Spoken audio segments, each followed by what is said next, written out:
Hello, ladies and gentlemen. Welcome back to the Wrestling for Life Network. Welcome to another live stream, and welcome to Smackdown tonight. It's a Feel Good Friday, and we got all the action and all the reaction tonight. It's going to be a fun one. Get in that chat, click all the buttons, be a part of the show, be a part of the family, and make sure you strap in, strap on, grab your snacks, grab your Feel Good, and let's go.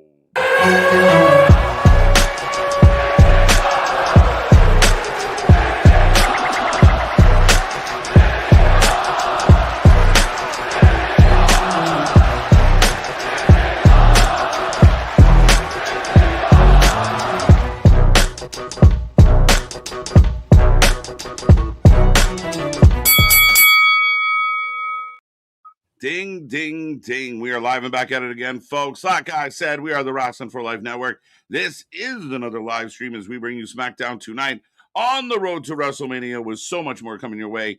Lots to talk about, lots to get into. Me and that pretty face got you for the next couple hours as we dive into everything the WWE and SmackDown has for us tonight. And again, never a quiet time, so don't be shy. Get in there. Let us know how you're feeling. Send something. If you're quiet and you don't want to say anything, click the reaction buttons. It helps the algorithm. But let's make this a busy one tonight. Take the link, share it with everyone you know.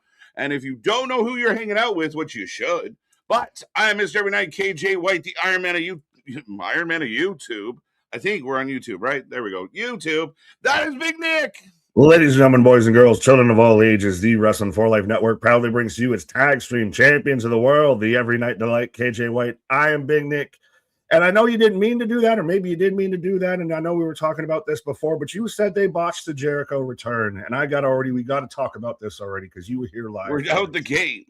Yeah. Well, yeah, you, like I said, you may have tripped over your words like they might have tripped over some pyro and everything. They definitely tripped over some pyro. It was fucking hilarious. Chris Jericho returns to AEW on April Fool's Day of all days. Right. Yeah, unexpected. I mean, expected in the sense that a lot of people have been waiting around for Jericho. I mean, Jericho was on the news talking about AEW in Winnipeg. It all kind of lined up and seemed like it was going to be the way. And I mean, again, very interesting situation.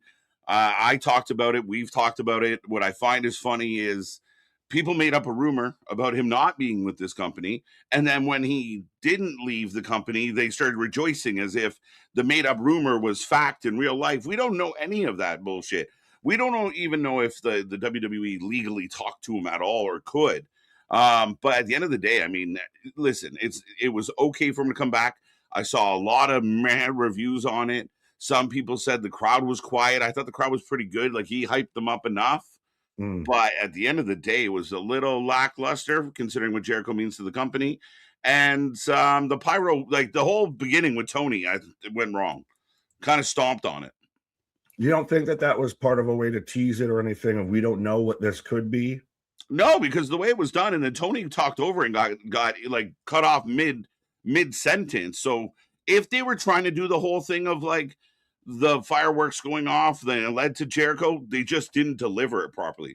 Either the pyro guy was too quick on the button or Tony Schiavone didn't catch his cue, but it didn't go smoothly.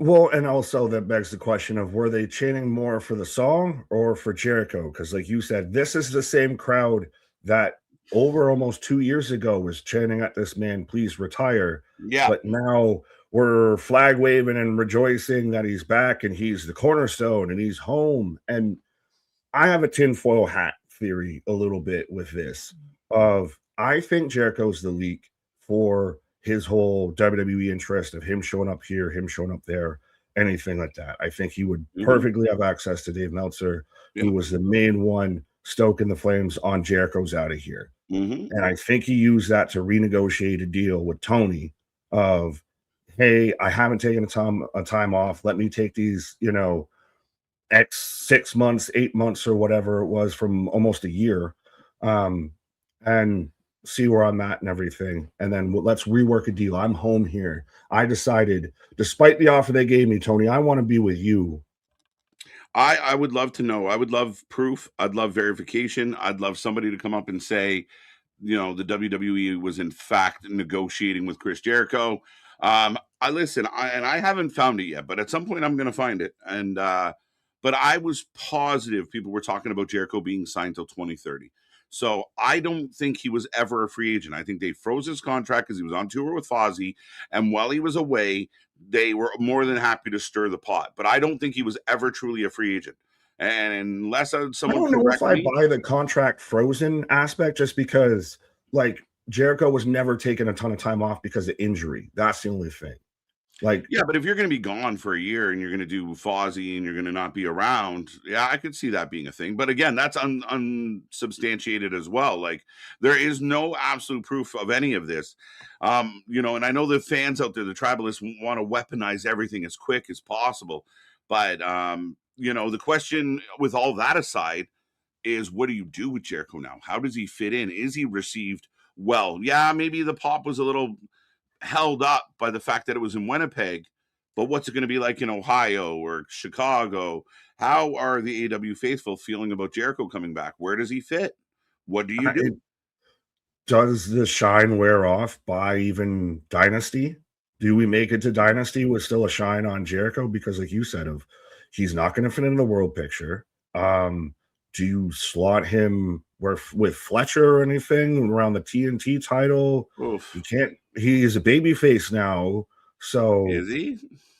I mean, he's supposed to be. That's We'll the way see. it came off of I'm home, and he got a babyface reception. But does he have to deal with follow up with the learning tree at all? Like, he's just a man out of time.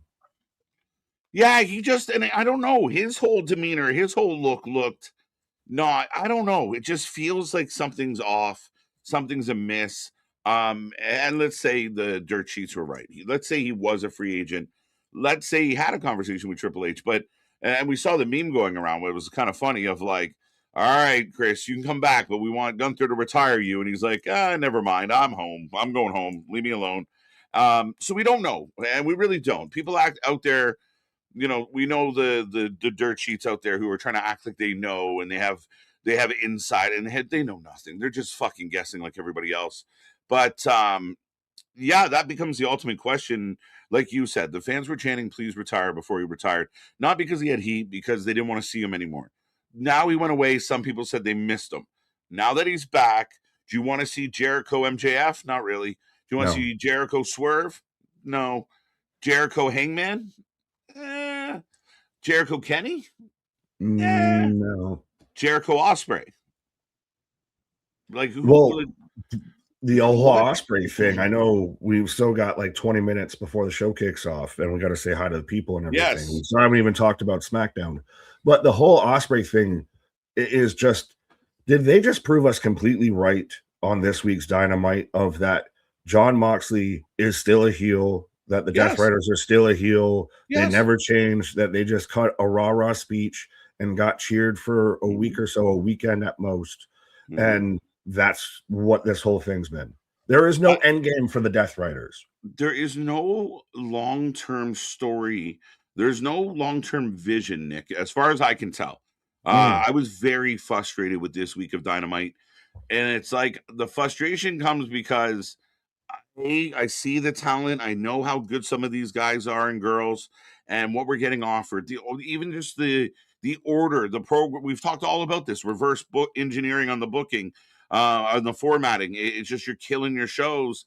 But yeah, I think it proves us right in a lot of ways where, like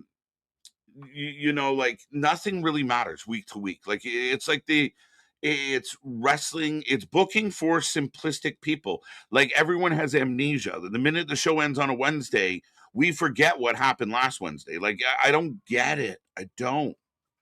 It's so weird because it's the same audience that watches every week, but they book like it's just this is the first episode anyone's ever seen.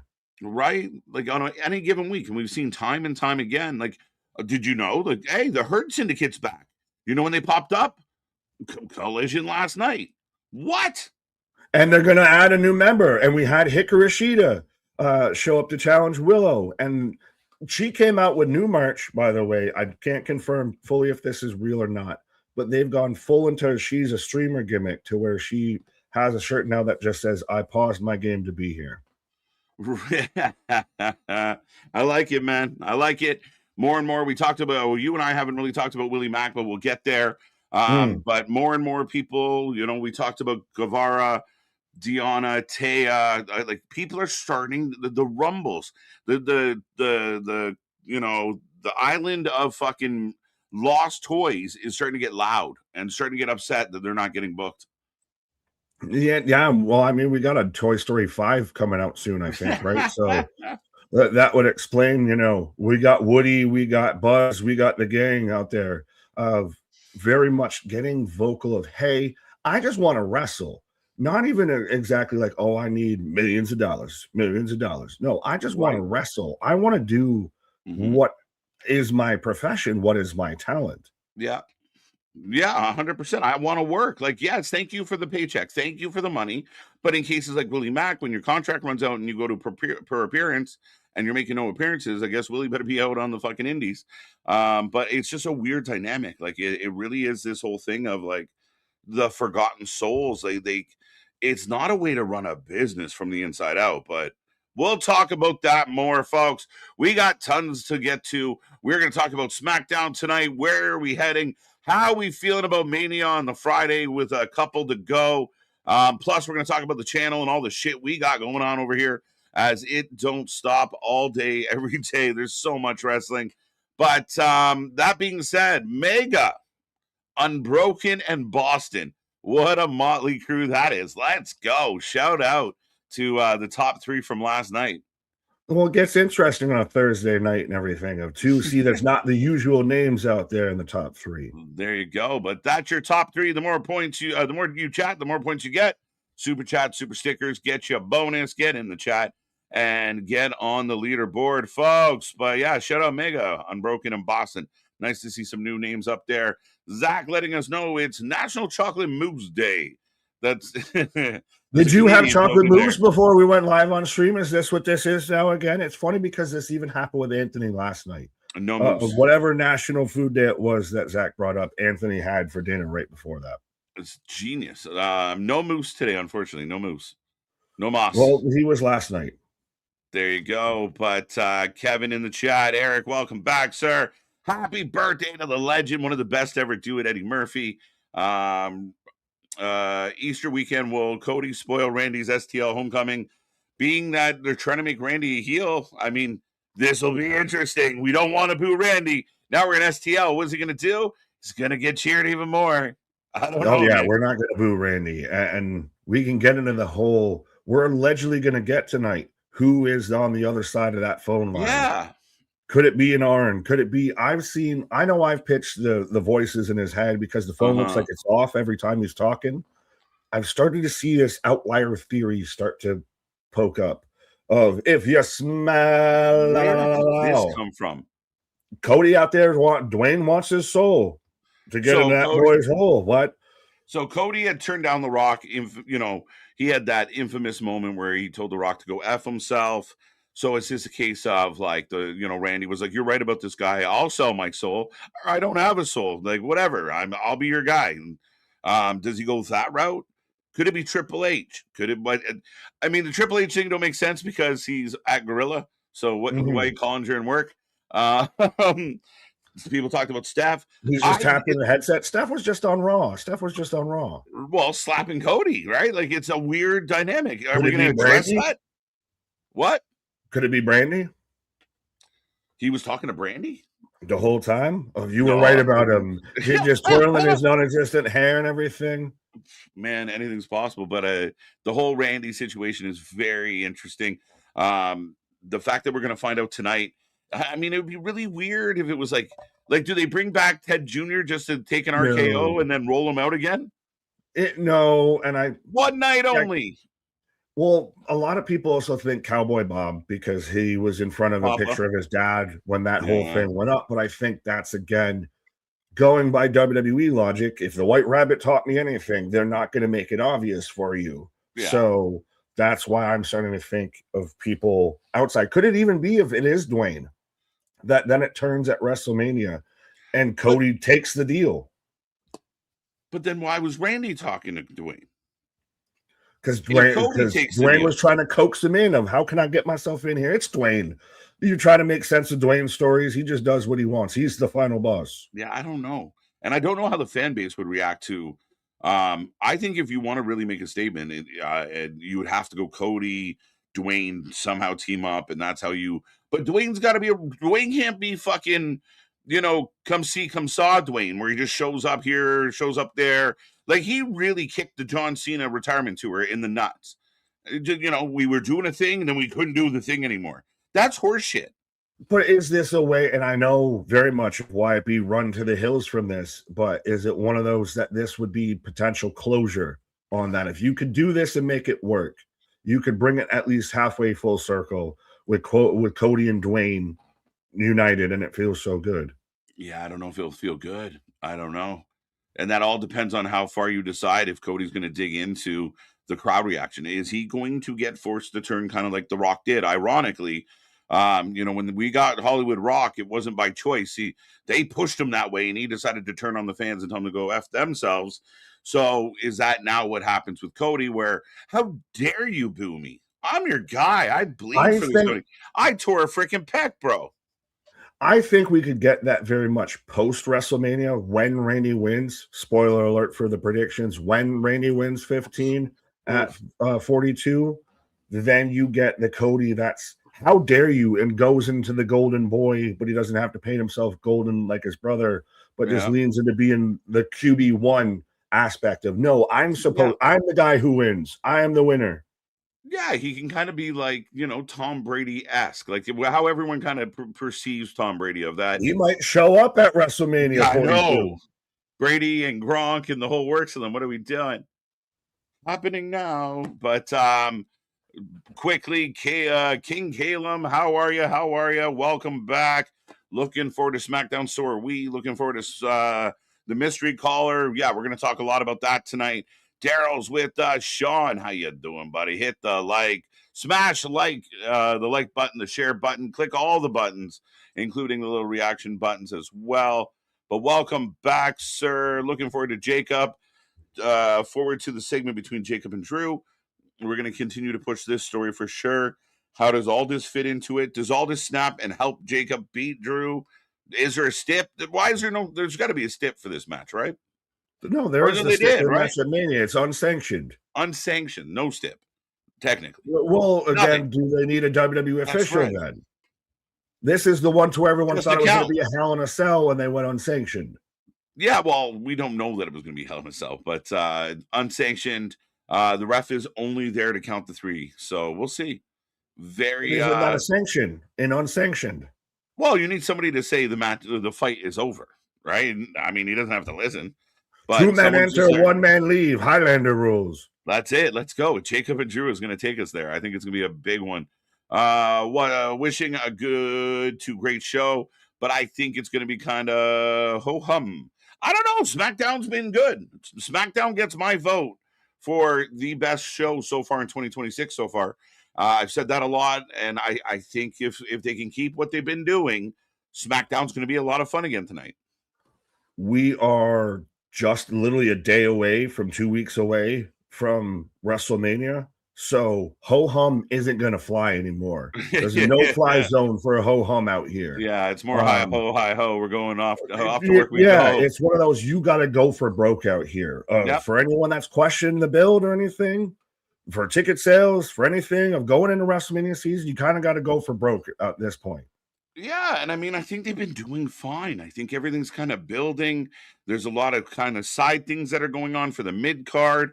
Your main event's been locked in for a hot minute. Like if you say, well, that's building good and this is building good. I mean, there's plenty building good, but Mega, welcome back. Let's go. Jose is in the house. How are you, sir? Safit, good to see you. Trey, welcome back. Ronan, our current prediction champion. Prediction title on the line. Links in the chat. We'll put it up again as we go through the night. But check out the predictions title. Get in there. Can anybody take down the champ, Ronan? We will find out, folks. It's going to be a good one. Z-Man back with us. Got you, Jose. Welcome. Mega again. Lots, dun dun dun. The geek in the box. What up? Oi, oi, oi. The Wrestling for Life boys. Hey, we're getting our own little British chant. I like it. In Is the it house. British? I've always thought Aussie, Aussie, Aussie, oi, oi, oi. Or that Well, or Ziggy Zaggy, Ziggy Zaggy, oi, oi, oi. If you remember the Man Show, but yeah, the Man Show. Jesus, I just remember the ending of it. But every episode. Hey, yeah. And now, girls in AEW. All right. Yeah, no shit. But what's up, Geekbox? Go check out our friend Geekbox as he's over there doing his thing, one clip at a time, plus his own content. So go check the man out. He's family around here, and he's bringing the wrestling world together. Jose, we got you. There was 2 random pyro explosions before Jericho came out that scared everyone by the ring. I thought they were punking Tony Schiavone at first. But Ashton Kutcher was just going to run out and say, "You got punked. You got punked."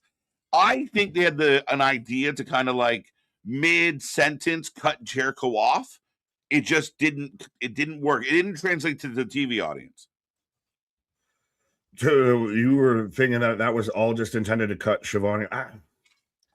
I think Schiavone. The fact that we're even having this discussion, though. Yeah, I think leans towards your argument that it wasn't good, that I have to defend it and try and make an excuse for it. Yeah. With the intro to someone returning after almost a year off, tells me that it probably wasn't good. It just felt like I said, Tony and the Pyro guy weren't really on the same page. I think it would have been more like Tony's like talking into the mic, giving a little doo-ha, and then you get your opening show Pyro. Tony starts talking, and then when he's mid-sentence, you get that second pyro. But they were so close together, it felt like an oops. Now, with the random pyro, and this made me think of 2 things. First thing I was going to say is that just Randy Orton there? Remember when he was at the pyro table with John Cena on the entrance ramp, and which one blows him up? Right. Could they have done something? You can't do fully the Y2J counter because WWE. Yeah. But if you do the random like put, and it throws Tony off, and then you do something akin to that, and it kicks into Jericho, because that kind of was what break the wall down. That's how he started out. The lights out. The lights out would have helped, right? Lights out. Yeah. Everything goes quiet. And maybe you hear Tony Schiavone go like, "What the fuck?" But we don't know why the lights went out, and then the big plume, and then Jericho. But he will be on Dynamite this Wednesday. We're gonna talk about it. We'll see. I mean, I have no idea what to do with this guy. I don't think they do either. No, maybe not. The Hurt Syndicate return, and they're adding a 4th member. Hikaru Shida return as well. Again, I think if you're going to return the Hurt Syndicate, why would they not return like officially on Dynamite? Like, I don't know how that didn't happen. Like, why would you do it on? I don't know. I have an issue with these tape collisions. It was on a Thursday, so some fans didn't even know it was on. And one of your preeminent teams are just, it's not good. I'm telling you, we're getting closer and closer, I think, to where Collision is going to collide with Dynamite. Interesting. They're going to be just a show. You might be right. Jericho first plastic surgery jokes. Let's go. The man's trying. There's a rumor going around that was just Dalton Castle out there pretending to be Chris Jericho. My God. I mean, at least he would have had a little more personality. 20 minutes left in for SmackDown. Yeah, we're about 5 minutes away right now, folks. We're catching up. Capone, let's go. What's up? If anyone thought the crowd was quiet during the Jericho return, is definitely pleading ignorance at this point. I literally talked to people who were in the building that said, they cheered initially, then they kind of got quiet, then he kind of pumped them up, and then they got loud again. It wasn't like this big echoing, big, huge pop that you would kind of expect. That's coming from someone in the building. So that's did they pump the song in? Well, I saw Jay Leno in the crowd singing Judas in My Mind and everything. Yeah. So very much, I think the song helped a lot. The song did a lot of the heavy lifting in that moment. Yeah. I personally thought the pop was okay. And I like Jericho because he milked it, and then when they kind of did wind down, he did bring them back up. I didn't think the pop was that bad, but the internet fan, there was a good amount of people on the internet that were like, "Arr!" And so I gotta agree with this. I didn't think it was a terrible pop, but especially being in Winnipeg. And it went on forever. And then he said, I'm home, and walked out. It was a little weird that the contract signing was already set up as well, but I digress. Fair enough. Leader of the Hopium tribe, Alex Windsor versus Shafir at 0 hour. So let's put together a tag team. We'll call them the Brawling Birds. They're going to kick ass. They're going to help our women's tag team division. All right, what do you want to do with them on the next pay-per-view? 2 singles matches. The fuck, man? Like, I don't get it. We called this, though, months ago. We called this around when he was announcing the titles. He had no plan for them. He had no plan for the women's tag team division. That was just, he felt, this ain't a scene. It's a goddamn arms race. That's where he thought he was at. The Fed is dummying them right now when it comes to women's tag team wrestling. Like, the women's tag team wrestling division can't be touched, and he's barely booking his women's tag team division. Willow becomes the first one of the half of the first ever tag team champs. They give her the TBS title right after she gets the tag belt. Now you get like the Brawling Birds. And they've already broken up that team. Yeah, and they put them in singles matches. Like, why are the Brawling Birds in a single match at this juncture on a pay-per-view? I don't mind a singles match like on a Dynamite, but it makes no sense. What is the women's tag team that is feuding with Megan Bain and Lana Cross right now? Nobody. Thank you. And you are here doing the live streams every Wednesday. They weren't on the show. I'm here peripherally, but yeah. They weren't on the show this week. You thought you were building up the Brawling Birds because Jamie Hayter is known for her muscles, and Windsor can go. So you're kind of building them up to take on the big bad, Towers of Doom that are fucking Double D. And what happens? They're in singles matches. I don't understand. Waiting. They're going to try and extend that and hold that off till Wembley or till London, till All In. But you can't ignore that you have pay-per-views now. Like, what are we doing? And I don't give a fuck for the fans out there that say, oh, well, it's going to be a good match. I don't care. Why are we doing it? Ask yourself, why are we doing it? I agree with you fully, and we got like 50 seconds here. But his vibe's dark. I see you, Bradley. What up? I'm not clicking on anybody. I'm just saying names. And I see Safit. What up? 316. I see you, Denisha. What up? The Solution. What? Wow. Still labeled the most annoying chain in wrestling, but I still just it has a special place in my heart. It really does. Yeah, like, it's funny to think it's just one of those things. Like, now the yes chant. Like 20 years from now, people will still be whatting and doing the yes chant. Yeah, would they be doing a 2-sweet? Yeet, maybe. Yeet, but Guardian He's talking to the ghost of Dusty. Oof. We got the hologram Dusty rolling in tonight. Brought to you by hologram Tupac. Right. Well, there's the rumor, real quick. There's the rumor we're going to see Lil Yachty out here tonight with Trick Williams. Yeah, and Little Dingy and Little fucking Bodie. I don't give a shit. What are we saying? Canoe. Yeah, Little Canoe. So live event is about to start. Hank the Hank is over on Twitch. Don't forget, we do have a Twitch, so shout out to Hank. Let's go. He's asking for boobs. Came to the wrong place. Only beards. He got excited. Only beards, right? We got to be there, but I got the Netflix logo flying by as I have then.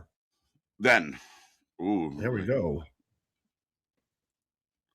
This hashtag not sponsored is really helping. Now, there we go. See? It's time. Ladies and gentlemen, you can sync up at home. We're going to let you know forever. They got to slow that down. No, we are. Yeah, but we are dialed in, my guy. Like I said, hashtag not sponsored is helping a lot. Together. So, ladies and gentlemen, we are together. We are live. It's SmackDown. We're going to talk about a whole lot of programming things coming up over the next couple weeks. So stay tuned for that. Make sure you get into the predictions as well. Plus, we're going to have a poll up. We'll take a rating at the end of tonight. So we got all the action, and then we want to know how you feel about it, as Nick and I are here all night long, and it's going to be a lot of fun on a Feel Good Friday. Rhea Ripley coming in, Nick. Yeah, just chilling, eating. I thought she was eating a banana, weirdly enough. Look at this shit. Right as I was praising they who shall not be named, it just decided to do me dirty. So, what a memento. Happy birthday to Charlotte, who turns 29 this year. Jesus Christ. Sol Ruka should be upset. They're going to do the Spider-Man meme live on SmackDown post WrestleMania. As I've got Bird Lady and Bailey walking in right now. Yes, they will be taking on frenemies and Charlotte and Alexa to start to continue building for this tag team fatal four-way we're getting at Mania. Right. Hey, but smooth ass transition even on my end. So yeah, that was clever. But that worked out perfect. But his vibes are, I love this though. I come here for the passion. You guys can rock. I never got this excited about wrestling before. Right, let's go. Let's go. What are we waiting for? Absolutely. Somebody did mention KO, and I know I've been on day one with this KO theory, and it's wishful thinking because we know the man's been out with an injury. There were talks about whether or not he'd make it back from this type of injury. Others haven't. I don't know. It feels too soon, but my God, if it turns out to be, I'm going to lose my fucking mind and I have to figure out how to get to the arena quick. But I still, one, I think then you get KO getting cheered. Two, oh, for sure. I think that, well, I'm saying he might overshadow even Randy at that point because we know this man just recently overcame neck surgery. Yeah. I also think that they might be doing what allegedly they're doing with the Seth and Gunther thing of we're going to hold this off a little bit because now we're too far in the end game. So we'll hold this off to where we can pull it off better later. Give ourselves a little more runway on it and then see if we can do it proper. A lot of people were a little bit critical because, everyone else's life is so perfect and everything goes smooth and always the plan for everybody out there. But people are like, oh, I can't believe the Gunther thing. And listen, they got Gunther and Seth and it wasn't their plan. And I think we just be happy that Gunther and Seth is going to be a cooker of a fucking You can match. still make it work. If Heyman sat there, you're the career ender. I'm paying you off. If Brock's busy with Oba, so who's the next biggest, scariest guy that I can get to take out Seth? I'm going to end you one way or another, Seth. There you go. P, right? Like, I mean, I have no problem with that. So as we are going back to, I want more Stephanie explanation. Why did my boss's wife show up and slap me in the face? Is this like a podcast beef? You don't even work here. You don't even work here. Like, are we trying? Like, are we slowly building like something? I don't fucking know. I don't get it. They have me guessing. I'm fine with less McMahons. The less McMahons on my TV screen, the better I am. Right. The idea that it's Vince, people need to fuck right off. Like, excuse my language. Well, so we've already had the dirt sheets proven wrong. Because everybody out there, everybody's sister's mother, brother, and cousin, and uncle was out there reporting that Sami Zayn was going to kick off Friday Night SmackDown. And we're kicking off with still Randy Orton. Do we get the reveal of the mystery caller? Apparently. Do they cliffhanger it? Do they thread it through the show? I want that shirt. Well, especially in St. Louis, that thing is selling like hotcakes. They're not gonna boo Uncle Randy. You got to come up with a better plan. Shout out our brother from a St. Louis mother out there, though, too, of CJ Brand out there, because I bet you this man's hopefully at the show losing his gourd. Excuse me. Yeah, I hope he's there. If not, if you can hear us, let us know. But looking through all the clips lately, making like the anniversary stuff and such, seeing the old clips with CJ, so funny. Right. So funny. But Spaz with a $10 super chat we've had up for a hot minute. Super thankful for you guys in this community tonight as I spent this morning at a family funeral. Tease a piece. Love the people you love while you have them, guys. Hope each and every one of you as well tonight. I think this is what you say every night of, pretty much love somebody because you don't know what tomorrow brings. That's it. We're not promised tomorrow, folks. And again, for anybody that's been down that road where tomorrow was almost taken away, it makes you appreciate it a lot. And thoughts and prayers out to Spaz. We love you. I hope you're feeling okay, sir. And again, if you got people in your life you haven't talked to, but they mean something to you, let them know they mean something to you. And try and find a way to make this day a fun day, a day with a smile, because it could be your last. You don't want to go out feeling fucking gloomy, do you? So again, life's not perfect. It's messy, but find the good in it and be grateful. Imagine your last thing that you do on this plane of existence is fucking tweeting about fucking pro wrestling. Respectfully, I was even going to call it a specific wrestler or personality, but I'm like, no, just imagine your last thing is you're on the fucking can being all IWC, fuck AEW, WWE better. And that's the way you go out. Like, you can run a moment back in time. That might be one. All right. So, is this where you want to be when Jesus comes back? We're not throwing out pamphlets, but we might be handing out pamphlets. Right. What's up, Gianna? Let's go. Ricky, what up? Been a minute, my guy. It has been a minute. Boston.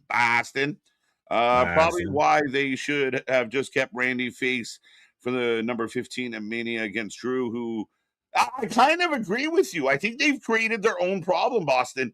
And it's going to take some creative writing to get out of this smoothly. Like, I do think they had an alternative on the platter for themselves. Am I the only one? Shout out Nair two of yes, I agree. No sexy red in St. Louis, please. But I think they knew what they were doing. I think they anticipated this happening. Of that. Now, no one's done anything out of character, out of pocket. No, that doesn't feel like they are. So we're just going to let this ride. We're going to go until somebody boos somebody. I think they're doing that with both main events this year, kind of. Exactly. Really. They know what they're going to do, so we're pushing all in. Let them. Pun intended. Right? Then they can't get mad at us. You guys turn them heel, not us. Fuck you. You figure it out. As Randy's all smiles at the start of this. Big chance. The crowd's happy. Nobody's booing Randy. The real person on the phone is Cena. Well, I'm waiting to see Cena and Gunther interact at WrestleMania. For sure, right? It was funny because when I read this from Ricky at first, I hadn't really considered the idea, but then they announced, Cena's going to host WrestleMania. I mean, in a world like somehow Cena wants to stop Randy from getting 15, 16. 15? Yeah, I've only got 2 more at least over you. You can't even come close. This is like LeBron or MJ retiring to take on LeBron. What? Right.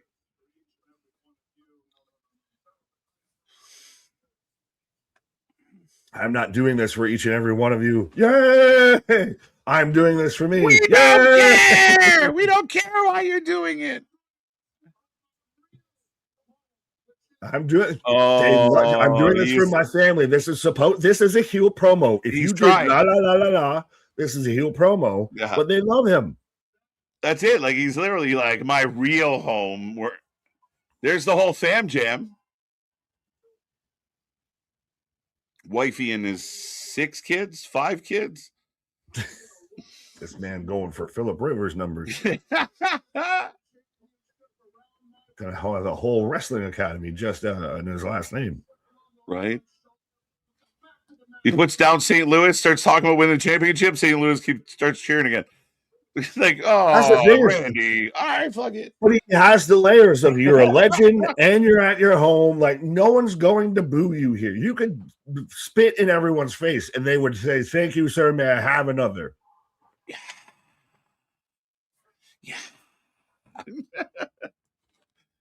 Yeah, he's so intense. It's so crazy because he's so intense and supposed to be like, "Why aren't you hating me?" Yeah. Like, that's the thing, is that's going to be a feel-good moment at 42 when he wins 15. Yes, 100%. Like, that's the pickle we're in. Like, if Cody beats Randy to end night 1 of WrestleMania, people are going to talk about how shit night 1 was, no matter what happened on the early part of it. It was terrible. I can't believe they did that. You hear it now. Big train rolling down the line. Right? And you have a point. Did they knowingly paint themselves into this corner? Or did they paint themselves into this corner and got to find a way out? That's the question here. Did they kind of go down this path going, all right, and then when they all turn on you, this is what we're going to do. So I hope they got a plan. Well, it's one of those, is it a can't-win situation of, even if they tried on their best day, they weren't going to be able to avoid this. So we might as well lead into it. So go with it. And the boos begin. Cody Rhodes. Don't you boo your Uncle Randy. Booed to shit in Vegas. I think they're going to boo him out of the fucking building. And anytime it looks like he might win, like they're really going to play. If they go through it's Rock Austin, like you said, it's Rock Austin. Or Rock Hogan, sorry. But if you go through a run of like false finishes, you're going to know exactly what the fans are hoping for at the end of night one there. But Cody's up on the apron. And they're breathing. Oh, here we go. Nobody, like, for all the security we've had and all the fucking battles, nobody thought we should prevent this. They just let this go. We did the whole entrance. We did the whole thing. As now I've got Cody and Randy throwing hands. Look, they're booing him, and he's in St. Louis, so you expect him to get booed. But they're not just booing him. You're not doing this unintentionally. Like, you're not doing this expecting St. Louis to boo Randy Orton. You're doing this. Pat McAfee with a punch. Yo! Pat McAfee with a punch. Whoa, Cody Rhodes. If I didn't love Pat McAfee more, I can't. I love him more even now. They're like, Randy's not getting any heat. Call Pat. Like, what are we doing? Pat McAfee. But even then, that's fucking cool. That's still cool. His balls into the fucking crowd. Pat McAfee versus Dave LaGreca at WrestleMania 42. Book it, Dano.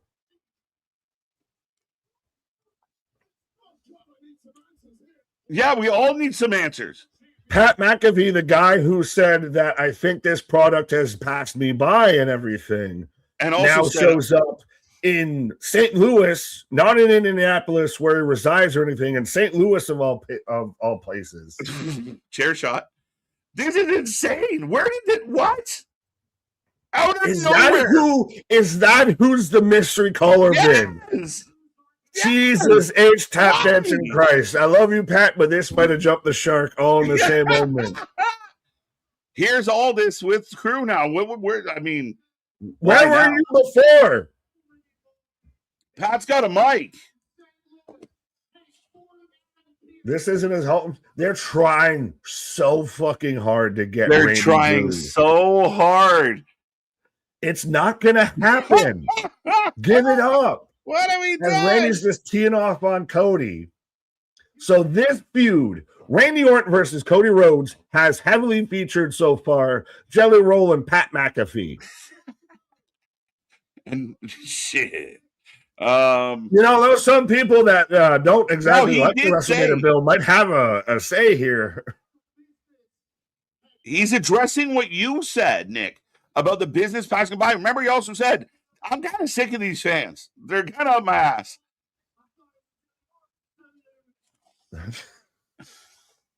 Pat McAfee is absolute shit.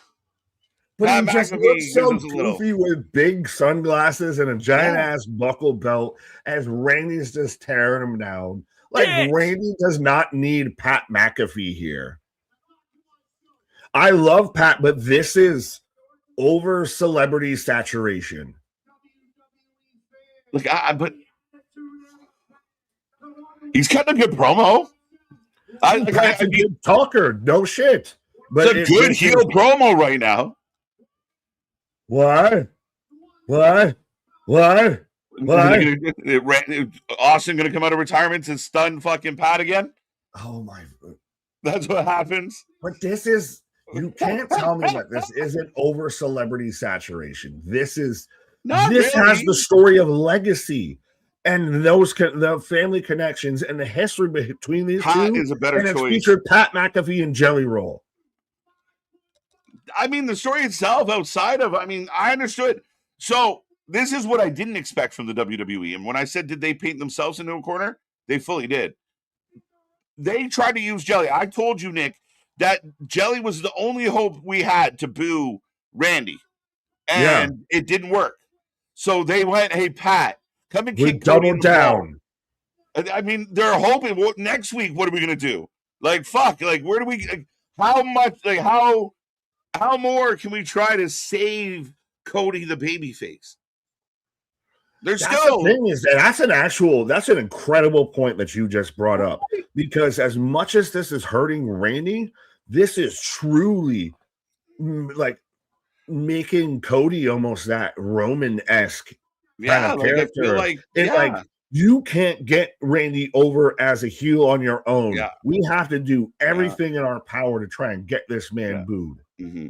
This is really bad. Just the decision to do it, because actually, like the actual acting it out has been. I mean, this is all played out very well. No, this is a bad good segment. promo. This is a bad segment. I agree with Boston. What's wrong with the segment? Why is it a bad segment? Because we obviously see they're trying so hard to try and get this man. Segment itself, like Pat's cutting a good promo, like they're cheering. Like, I mean, but the segment itself is what it is. I mean, yeah. So if I watch this segment on mute, I'd appreciate it. No, I think the fact that he's cutting a fucking solid promo helps the segment. But no, I'm saying the crowd doesn't give a shit what Pat's saying. Yeah, but that's like throwing the baby out with the bathwater. I mean, as far as it's going long though, so I'm giving up on defending it. The business that you're leading. Yeah, he's going to save the business. Now, is this Pat getting back at Cody with the scheduling conflicts of that? Remember, Cody was supposed to be his first appearance after his Randy attack was going to be on Pat's show. It's the new world order. It's the RKO order. It's the Boo World Order. They're chanting Randy at the top of their fucking lungs. They did a fucking 18-minute segment to try and get Randy over. Had Pat McAfee turn heel, cut a whole soliloquy, and they still want this man. One more time. Does that set up Pat and Jelly as Randy talking shit?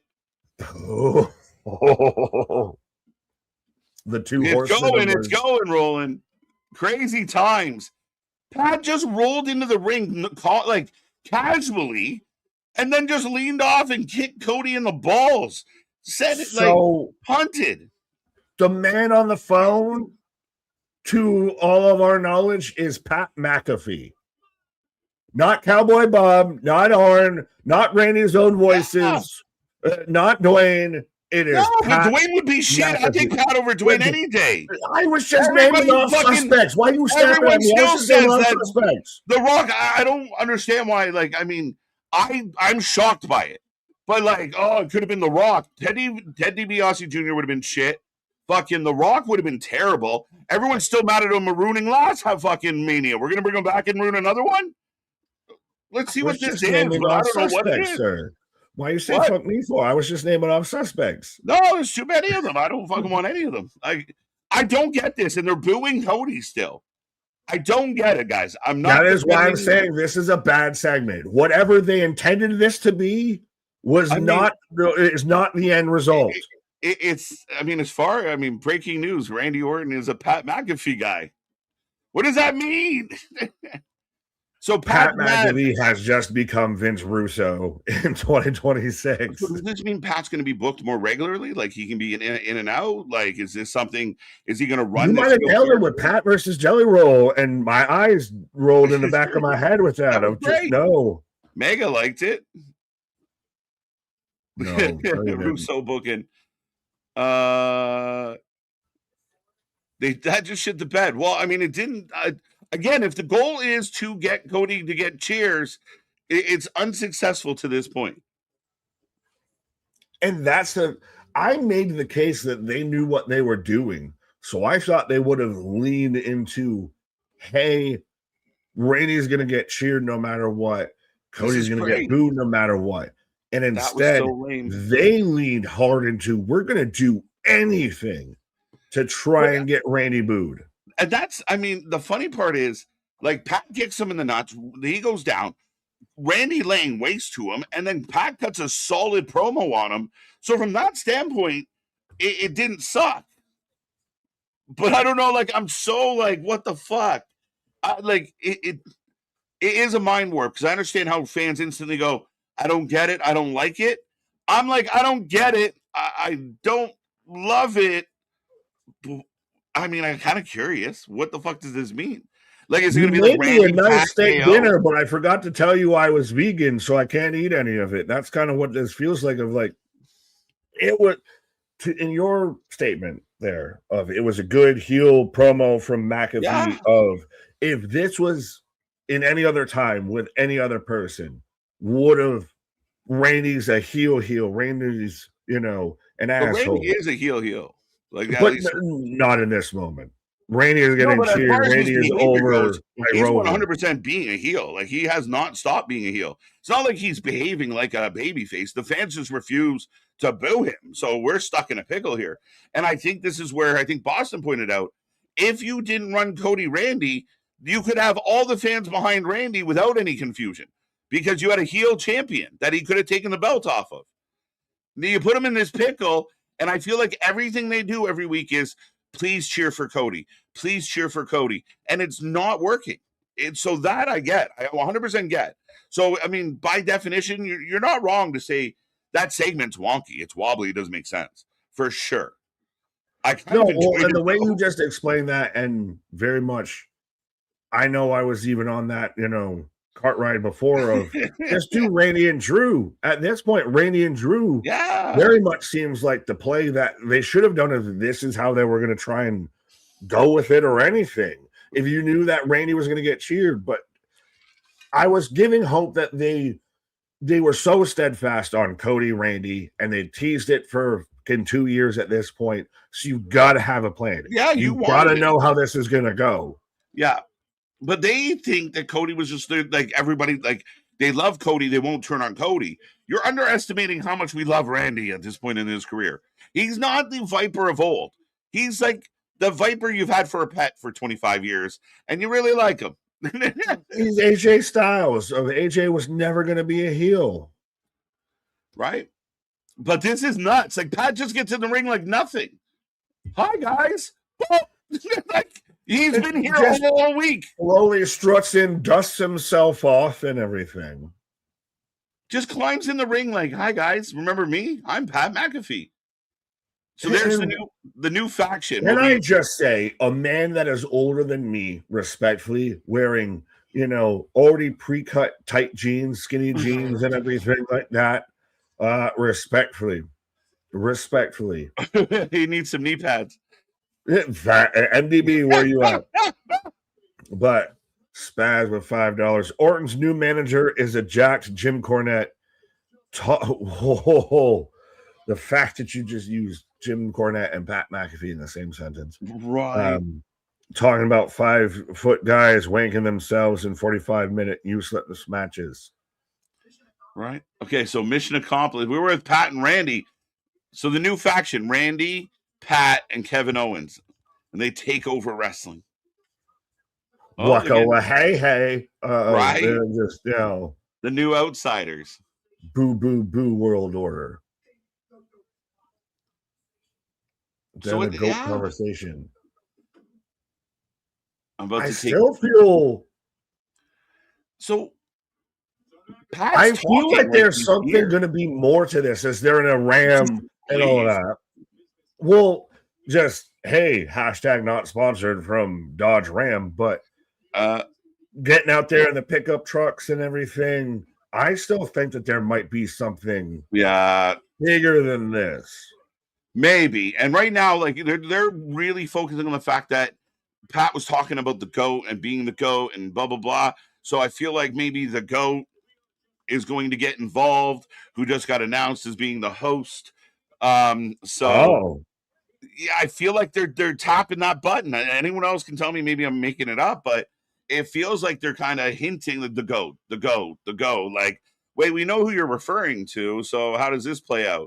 As Rhea comes out for her match against Mission, and I step away. There you go. As Derek saying, add Pat McAfee to the list of folks that turned on Cody Rhodes, Kevin Owens, John Cena, Randy Orton, and now Pat McAfee. I think the list is a bit longer, but I'm wondering with the whole pickups and this and that stuff, I'm still wondering if a final boss at least makes an appearance at WrestleMania 42. That might be an outlier question.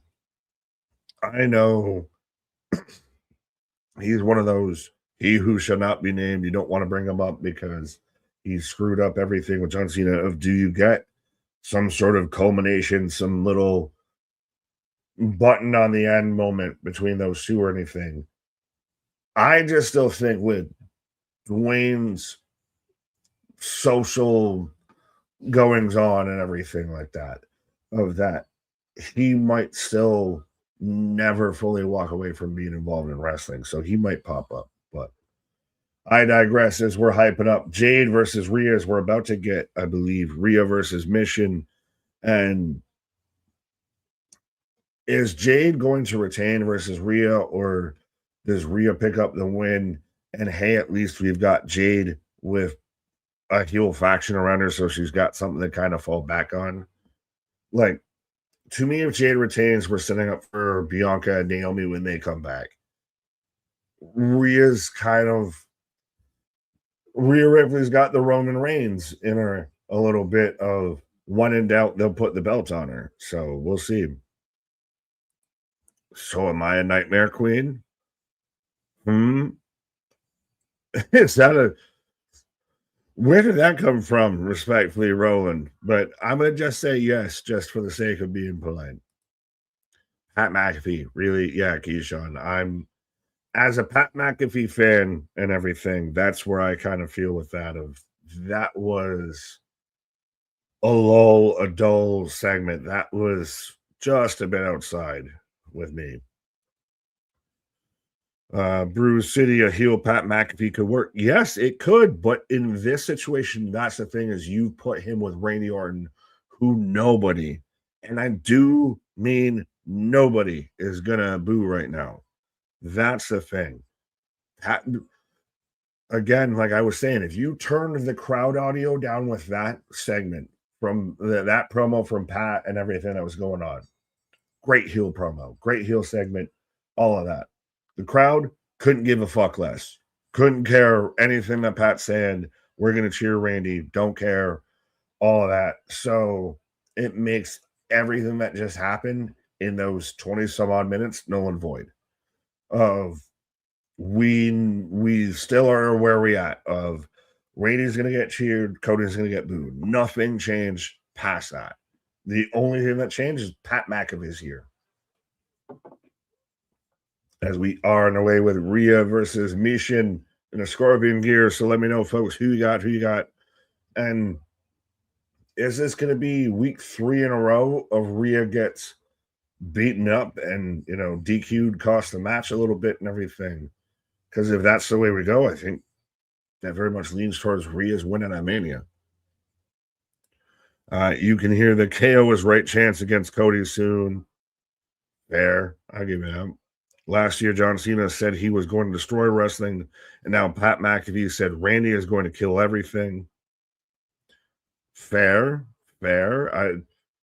John Cena is going to be the host. It'd be interesting for him to turn heel post-retirement, unless he's going to save wrestling post-retirement.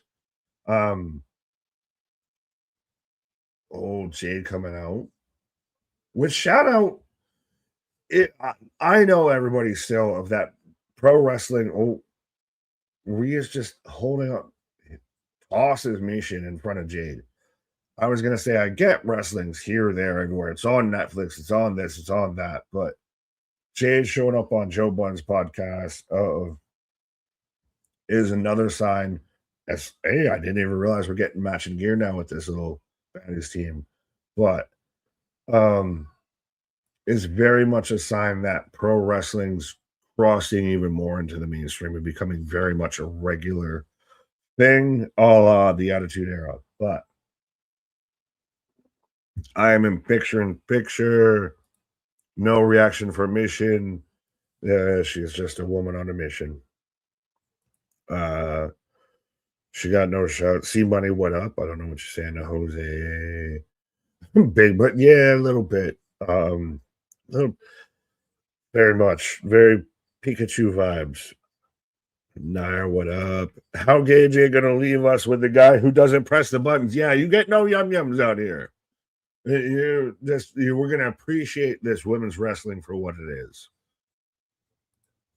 Big Bird Yellow. But is that there's a Killer Bees, Wu-Tang Killer Bees on the track? How do you guys feel, guys and gals, feel Jade with these baddies versus Jade with the AW baddies? Some people have said this is kind of an upgrade. I feel like this is kind of a straight line. Because I don't think Mission or BFAB's really progressed in any of this, but they need to hire Road Dogg back. These skills. Has there been an actual has there been a noticeable difference pre and post Road Dogg?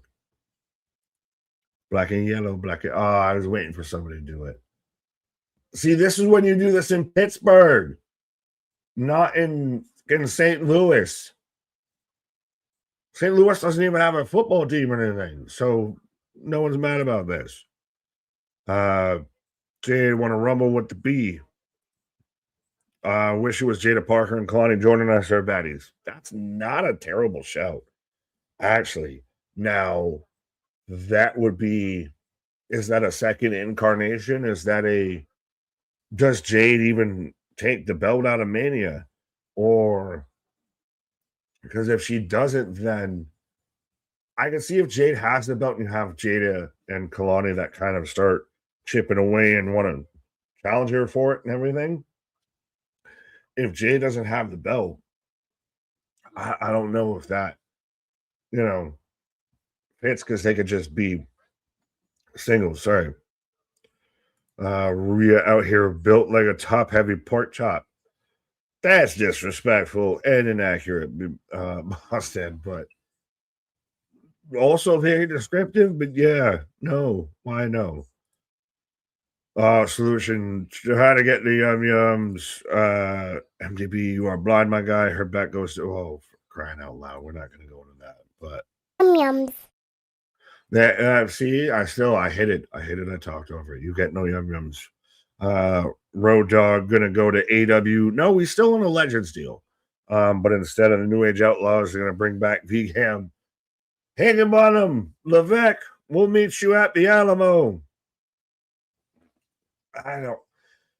I saw some people, even because I guess they did like a signing together recently, and some people, because Road Dogg mentioned about Laurinaitis calling him to fire him, instantly tried to spin it as, well, Laurinaitis still works for the company. See, they're hiding these people still working for it. No, you fucking idiots. Of actually take the context of something instead of just a 2-second soundbite as, Rhea into a suplex. As Rhea admission still going on. Does Rhea need friends to try and combat Jade and the baddies? And even then, does Jade need to win at WrestleMania? Or does Rhea? Because Rhea feels like they've kind of shoehorned her in here of your size, stature, all of that. And maybe they're looking at it of, you can take it out and not lose too much with putting Jade over.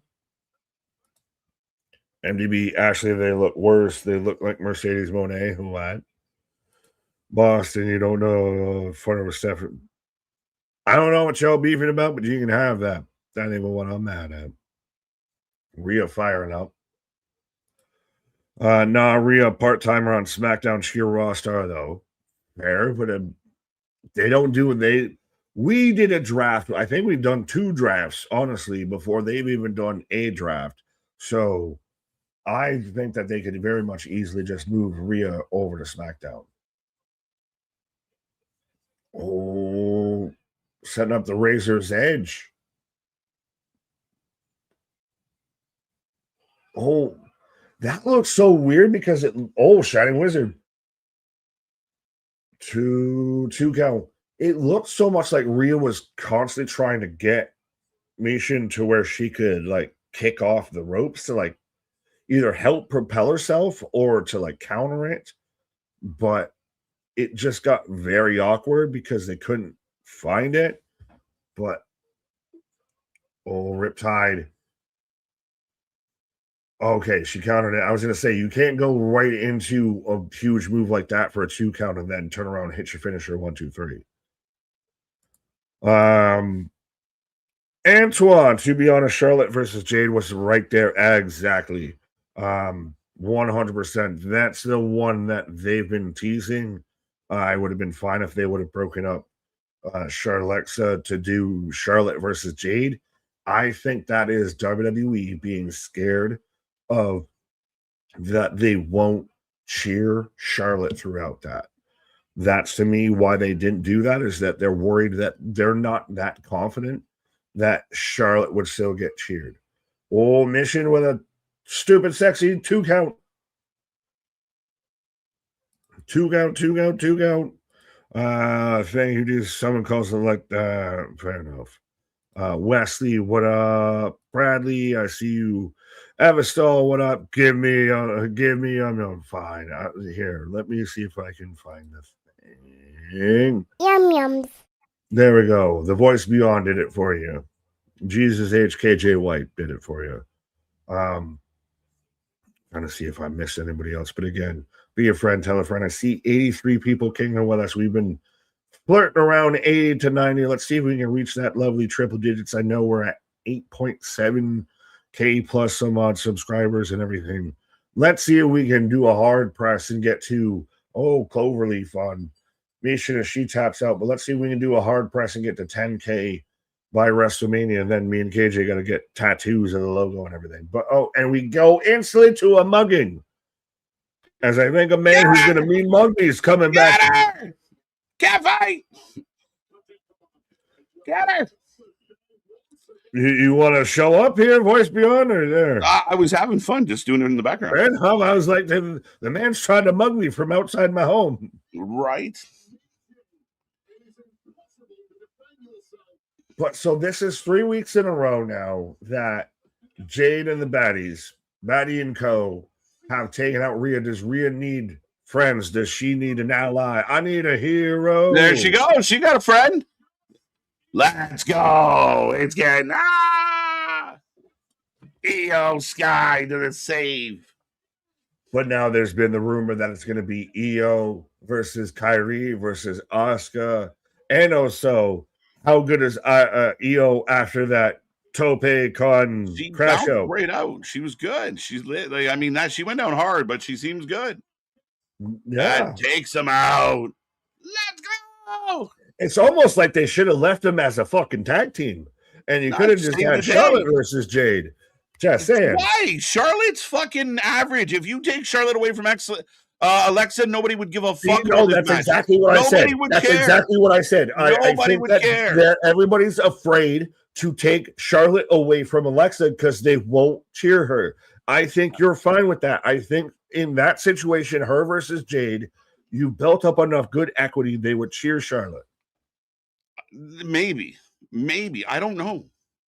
But everybody's scared to take that chance. But I got Malachi back here with right. Rhea's the bigger star. Rhea won Chamber. I don't know what. I'm good with this. And that she didn't have to. Yeah, she did. No.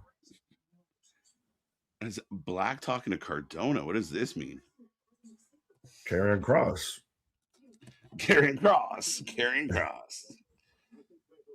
Come on. It's the same shit. It is exactly the same gimmick. Alistair was doing it, when Kross was wearing skirts, so I don't know what to tell you. Kross took his gimmick, so he took it back? He took it back. Is that what you're trying to say? Right?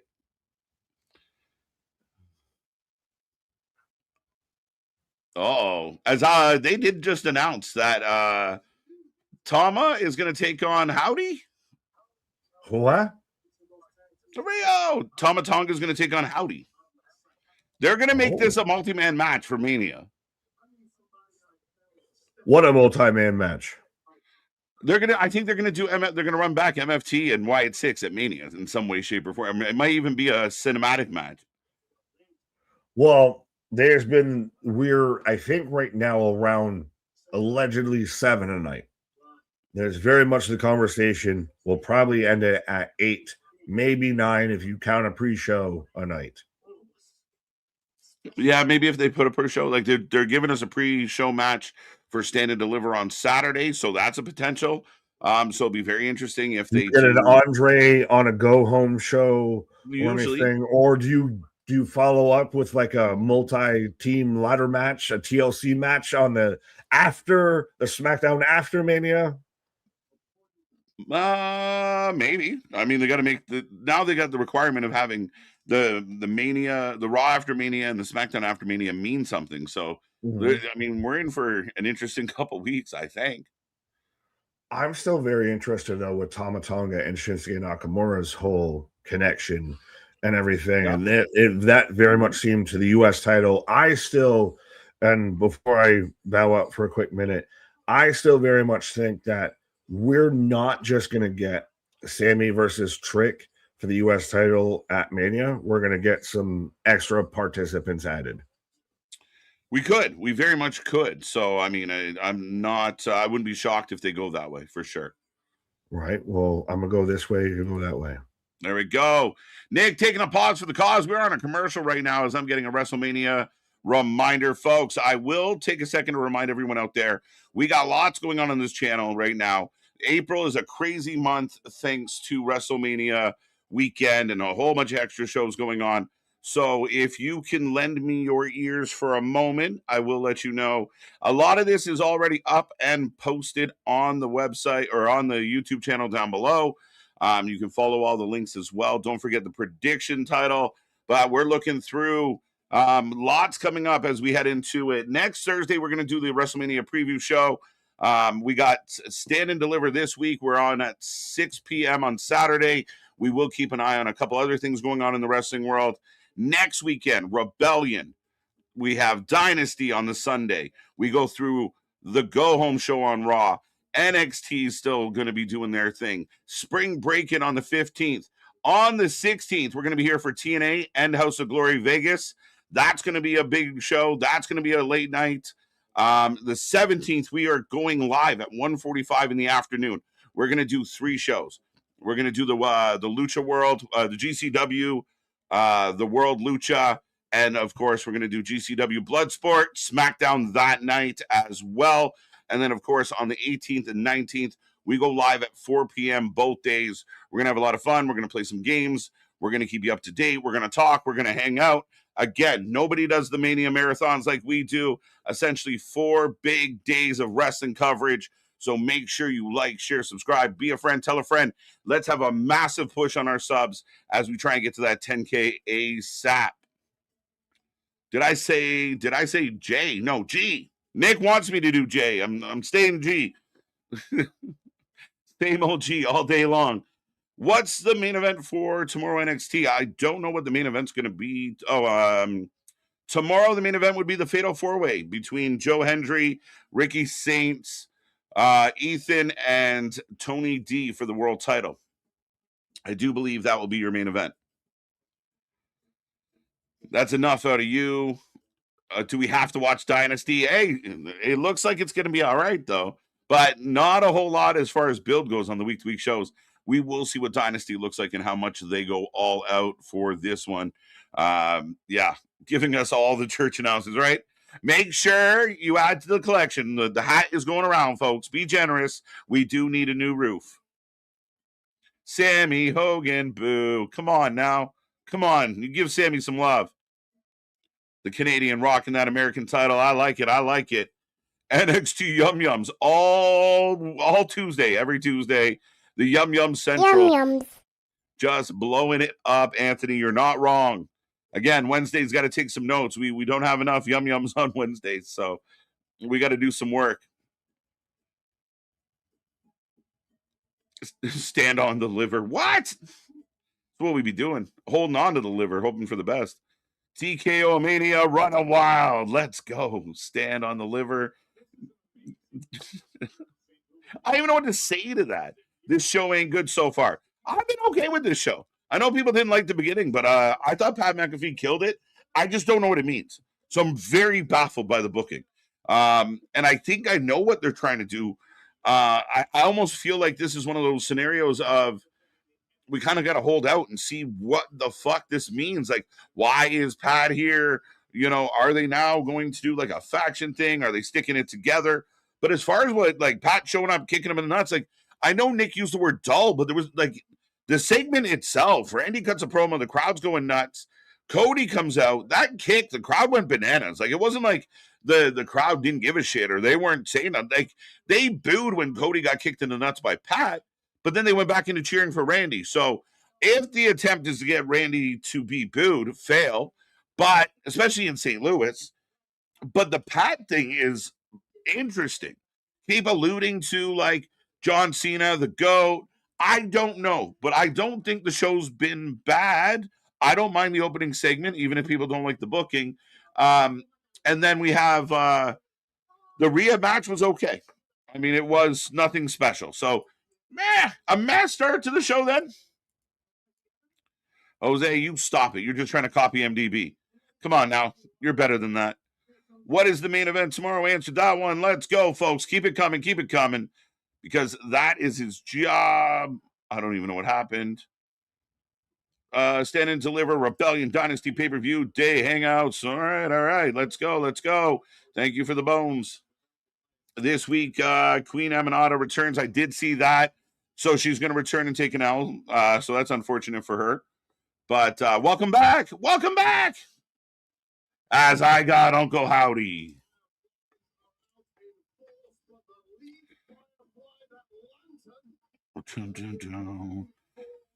Did you see Dave said about Kendall Gray KJ? Yeah, I think Dave said Kendall's going to be like an awesome fucking wrestler. No shit, Dave. But yeah, he seems like he's a big fan of her. You can correct me if I'm wrong, Jose. But I think he was complimentary of her. So here comes Tama Tonga. I will actually put a poll up. I missed the first one.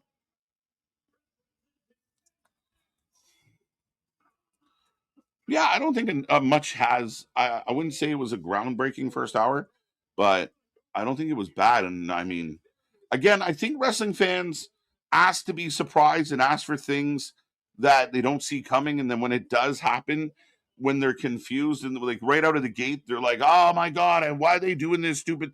Like, it's every time they don't see it coming, it kind of takes them as, this is bullshit. Why would they do this? But I don't know why. Like, we don't know what the plan is here. So I don't know if it's fucking horrible yet.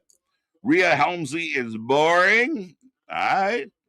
I'd say a large population of the fan base would disagree with you. And I still think she's one of the most over wrestlers, period, in the entire world. But I digress. You might be right. Her Business returned looking for a new member. Yeah, Frankie. A little surprised they didn't come back on Dynamite as we have kicked off this match, folks. Get your votes in. Who you taking? As Uncle Howdy and Tama Tonga are going one-on-one here as this rivalry between the MFT and the Wyatt Six continues, which I don't know if it's done anything for anybody. You guys can let me know how you feel out there. I don't know how this is making anybody feel. Ba, ba, ba, ba, ba, ba. Uncle getting a jobber entrance is crazy. Yeah, I'm a little surprised. I mean, again, no, because even on Netflix we were on commercial. That is a good point, Chris. That is crazy. Bum, bum, bum, bum, bum, bum.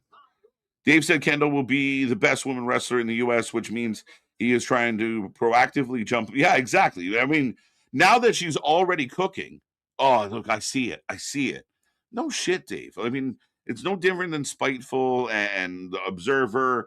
Like, I know the whole world just saw this happen, but here's your headline. Thank you for your subscription to read the rest. It's, you're right. Hitch my wagon to it before it gets too far away. Got Uncle Howdy for the win. Dale says Rhea is becoming boring since she lost the Yums. The Yum Yum delegation has expressed our displeasure. I'm with you, bro. I hear you. I get the concern. I second your motion, and I completely understand the rough go. This rivalry needs to end by Mania. Are we talking about the Wyatts and MFT? Yeah, I don't think it's going anywhere. I don't think it's doing much. I don't think it's helping. Ciao da. I love Lamp. Streets are saying Mello gets added the IC match. I would say yes, do that. Yeah, I think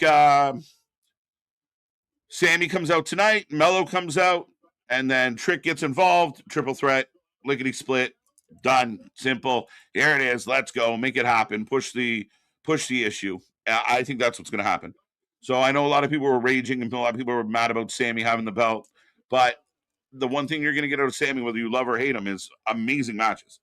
But you add one more and you add, say, an Ilya Dragunov, and you get a fatal four-way. We've been anticipating the multi-man matches, which for everyone that gives WWE slack about how many multi-person matches, pro wrestling just as a whole does 8-man tag matches like it's going out of style. Yeah, a lot of WrestleMania is singles matches. Yeah, I mean, they've done the Fatal 4-Way for the tag titles, but the two main events, basically the four main events are all one-on-one. The world titles are going to be one-on-one. We thought maybe we'd get a Fatal 4-Way for Cody's title. Not the case. So, yeah, I mean, Penta's going to do the ladder match. Some people really like, I can't believe you just came out and announced it. I mean, Penta's the crazy guy. It's so funny you say this because okay.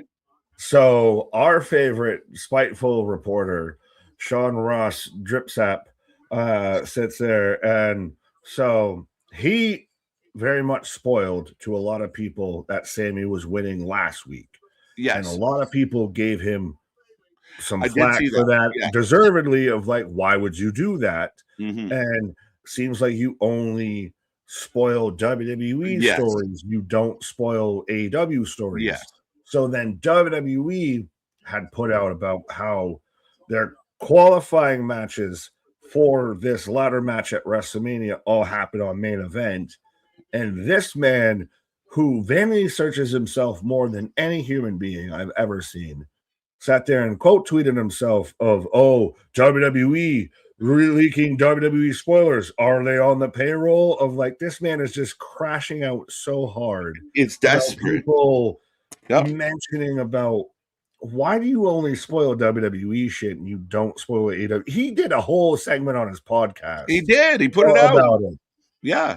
I don't see a shit, as I'm infamously blocked from him, because again, the guy that wants to fight everybody actually wants to fight the man who will slide in your DMs if you say anything negative about him. But when he realizes you're not a pushover, he just blocks you and runs away. Like any true person that would stand toe to toe with him, he hides from. He has no problem shitting on kids or teenagers or fucking, fans that don't quite, hang at that level, especially with his experience and his knowledge. Because even if he's a dipshit, he does have that. He has been around for a hot minute. But again, the classic insecure narcissist sliding in your DM because you didn't like something you reported. Come on. You imagine like fucking waking up and having an email from fucking Walter Cronkite. Like, how dare you say, like I said, this what man the fuck? Vanity searches himself. Like, yeah. Honestly, somebody talking shit about me online, you can have that. That ain't what I'm mad at, because I don't see it, whatever. But this man knows and then cuts promo after promo after promo about it. Like, how insecure are you, my guy? Like, you're allegedly one of the biggest journalists in this industry. So what the fuck do you?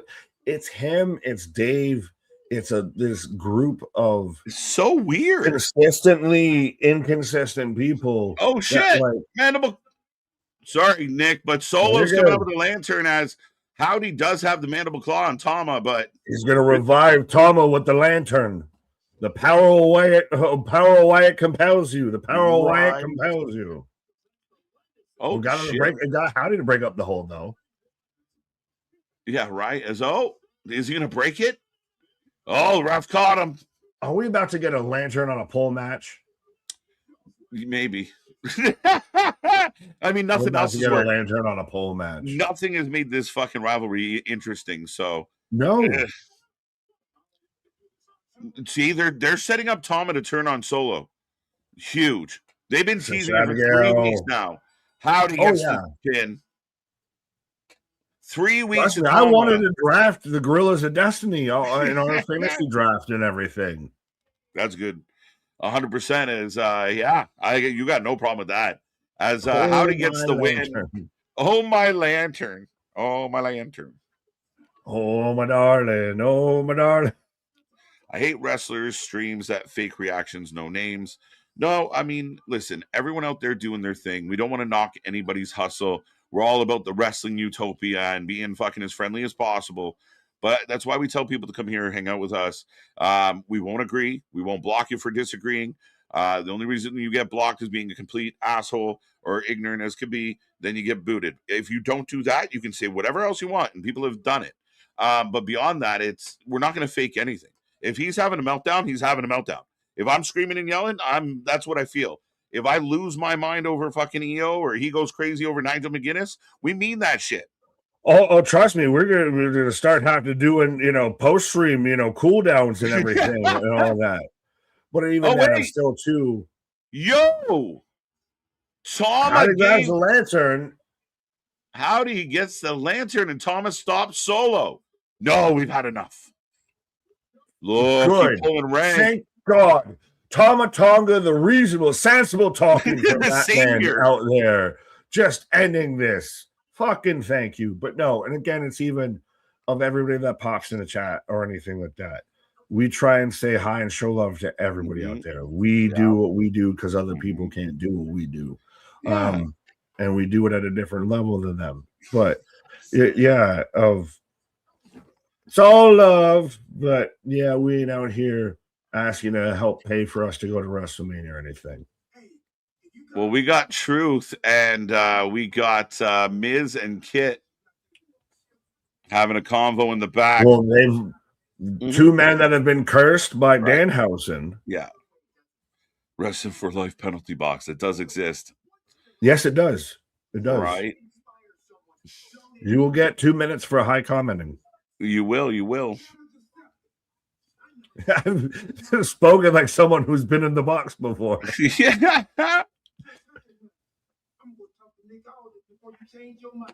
Open challenges. So we can't do Kit and the Miz versus R-Truth and Damien at Mania, can we? But I guess we're gonna try not to tag match ain't nothing but a liar. Boy, you set the world on fire. Right. Jelly Roll's got to get involved here somewhere.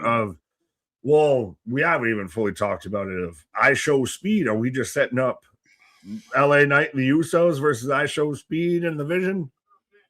Yeah, that kind of feels like where we're going with it, which I don't know is like really that's where we ended up on this one.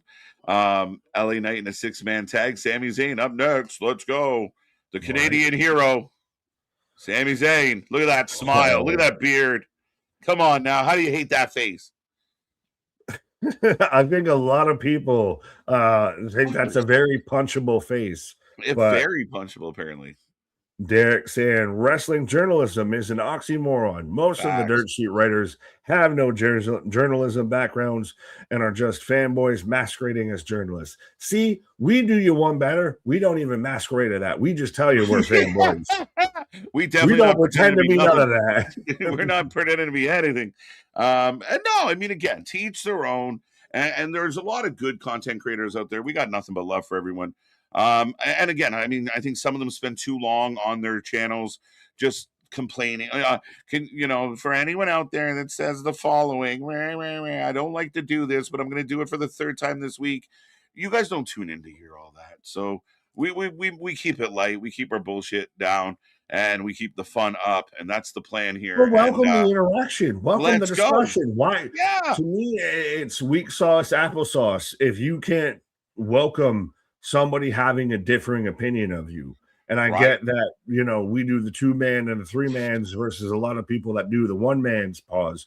But welcoming that difference of opinion, that discourse and everything, to me is what makes this shit fun, what makes this shit cool. Like, there were still message boards, people arguing the same way they do about WrestleMania 42 as they did about WrestleMania 17. Yeah. And again, I think if we talked about this the other night, Nick, when you're going into these shows with that kind of mentality, that's why on a Wednesday, I open the show with like, it's, we're hoping it's a good show tonight. I don't show up like, can't wait for this to suck. What do you mean? Can't wait for this to blow ass. Like, no, I really hope it doesn't. I love y'all, but I got much better 2 hours to spend. I got taxes to file, everything like that, instead of doing, being out here just watching some wrestling that I intend to hate. Yeehaw! Save a horse, ride a hangman? What? But no, I agree, man. I mean, that's it. And again, like I said, to each their own. The ones that pose, and I sent that thing over to you this week, but that make up rumor, sell it like it's legit. Rumor doesn't happen because it was never true, and then weaponize the result as far as, oh, can you believe that company lost out on so and so when you made up the whole shit? But you very much, I very much think news. that a lot of the rumors and the stories from a certain 3 letters. The phone call came from what's inside the house and everything. Mm-hmm. And I'm not saying people don't get their hands on, they have buddies in that, work around the area, but they're not in this meetings. Like we see the meetings. Like who from that is picking up the phone and calling SRS? Sammy's coming back tonight. Like who? Like, is he buddies with Bruce Pritchard? What the fuck are we talking about?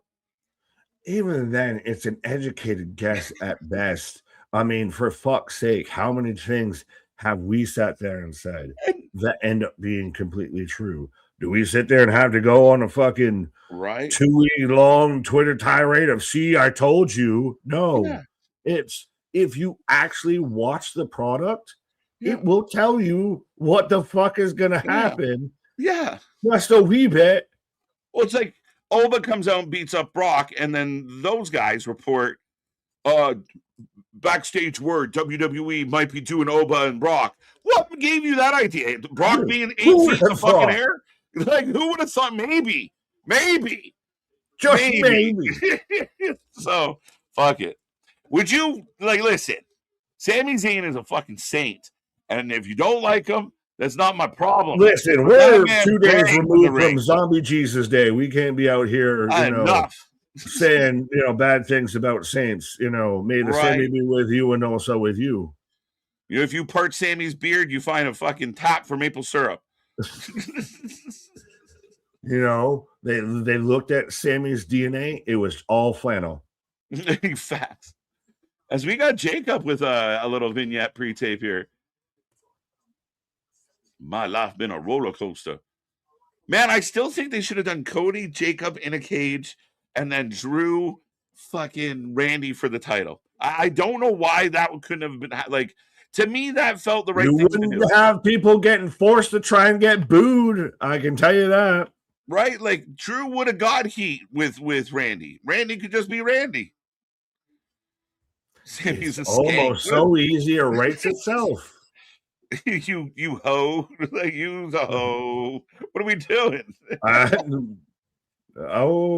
said that you's a hoe. I'm getting no Sammy. Hey, I like that they're acknowledging that Jacob Fatu has a history, has been, I've been locked up, won't let me out. Yeah, lean into it because it's authentic. We talk about it all the time on this channel. Be real. Like, we know if you didn't have the cameras on, you wouldn't run around your bedroom screaming at the top of your lungs if fucking Chelsea Green returns from injury. Like, we get it. They're like, calm the fuck down a little. But again, with Jacob, instead of trying to be something he's not, here's my real story. And it sells. Yeah, we're talking be real and not Cypress. They booed Sammy. Fuck you, St. Louis. I will say, though, for anyone that thinks fake reactions and everything, the missus can even attest to it because I guess that's part of what swooned her over when I hockey slid and almost took myself out into my door frame when Kobe Kingston won at WrestleMania 34. Nick out here and almost ate shit. So yeah, go ahead. No, go ahead. Nick out here in his button up in his underwear doing the fucking risky business. Fucking no, the shell. As here we got Trick's music and Sammy getting booed. So we're getting a double turn, maybe a triple turn in this one, my guy. Like everybody turning. Turn your partner around and around. The remix, it was back to normal. Right. That's kind of what's going to happen on this one. This is remix in the remix. Carmelo gets the belt back and nothing else ever happened. Fuck, my bad. Oh. Hey, my little daddy. Hey. Hey. Hey. But no, hey, all due respect, I don't know too many other companies that can just on a whim, hey, you want a multi-platinum selling artist to just show up on your weekly show? Yeah, I mean, and it's funny because you're trying to like Trick is technically has been heelish. The fans are not having it, and this is where the fans in the building are loud for who they want. So now you got him with a celebrity, which is going to get him even more cheers. But this is why you said we might get double turn, triple turn, right. crisscross, reverse applesauce out there. You know, like we got lemon pepper steppers out here with Trick Williams. Oh no, where's West Side Gun? What are we gonna do? Oh shucks! How did that? And I don't want to foo-foo or poo-poo. I'm kidding. I love Fourth Rope of Zilla's still out there. Punk, watch out when Raw goes to Houston because Zilla might be lurking. But right, still, it's one of those WWE can. Oh, West Side Gun, you don't want to be here. Well, we'll just cross you off the list. They have 10 other people that are right behind you that are willing and waiting to fill that spot. This is so no longer a heel, official. Oh, 100. Family is never going to be a heel. Trick Williams never heel. What that Trick? What this guy's a fucking superstar. And Trick to me is like the biggest explosion. Like this guy went from I don't know if he's gonna work out to being a TNA guy to fucking going on and finally getting the call up, but hits the fucking main roster running, getting gone. I love it, especially we're getting close to like the NFL draft and everything like that. If this is like, you know, your Brian Thomas Jr.'s, your Malik Neighbors of that rookie breakout sensation, your Jackson Smith and Jigba's, you're a guy who we thought wasn't going to translate that well to the main roster. The TNA title might have helped him a bit and projected him a bit better. But him on the main roster, he has lapped Carmelo. He has lapped so many people. Like that Oba Femi, Javon Evans, Trick Williams draft class is going to be a historic draft class. Right. Eminem, but you didn't have to shoot that high, Mega. You could have picked a lot of names. You didn't have to go to the top, like the obvious one. Like, there's a lot of people better than Yachty. I'm just Marshall Mathers. You didn't have to go all the way to the fucking the ceiling on this one. Little tugboated, loud. Like it's insane. Over as fuck, as they would say. And he's becoming The Rock with his promos. He's better. He's a gingerbread man. The gingerbread man. He called Sammy the gingerbread man. Who lives on Druid Lane? The Muffin Man. Well, she's married to the Muffin Man. Right. Not the gumdrop buttons. But that's the thing. Even the line of last week of Sammy, catering is that way. Is cold as shit. But Yachty's got no problem with that mic, by the way. You have him on ESPN. Right. He's very much becoming he's a star. He has the personality of a guy like a Carmelo, etc. But he also has the size with it too. Bonus Pyro. What is this? That's all the Chris Jericho runoff. This is the put. Oh, they're gonna boom! No, that's it. No, Sammy. That was Sammy's Pyro. That was Sammy's Pyro. You took my Pyro, you bitch. There are only only three people I can't tolerate in this world. Those are intolerant of other people's cultures and those who take my Pyro. You right, facts. They're flipping the script on this, whether they like it or not. Sammy Skechers. But again, we saw earlier, right? do they just, we will make this work of their, they've got the rubber mallet trying to hit a square peg into a round hole with all of this right now, it feels. Yeah. No, the Sammy out here trying to give Trick a bad case of gingivitis. It's not going to happen. He's not having it. He's not having it. Colgate.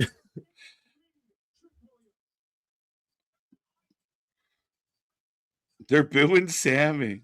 But see, this feud was already building without the belt. So that's the bigger albatross in this situation of you could have done this without the belt. You didn't need the belt to get here.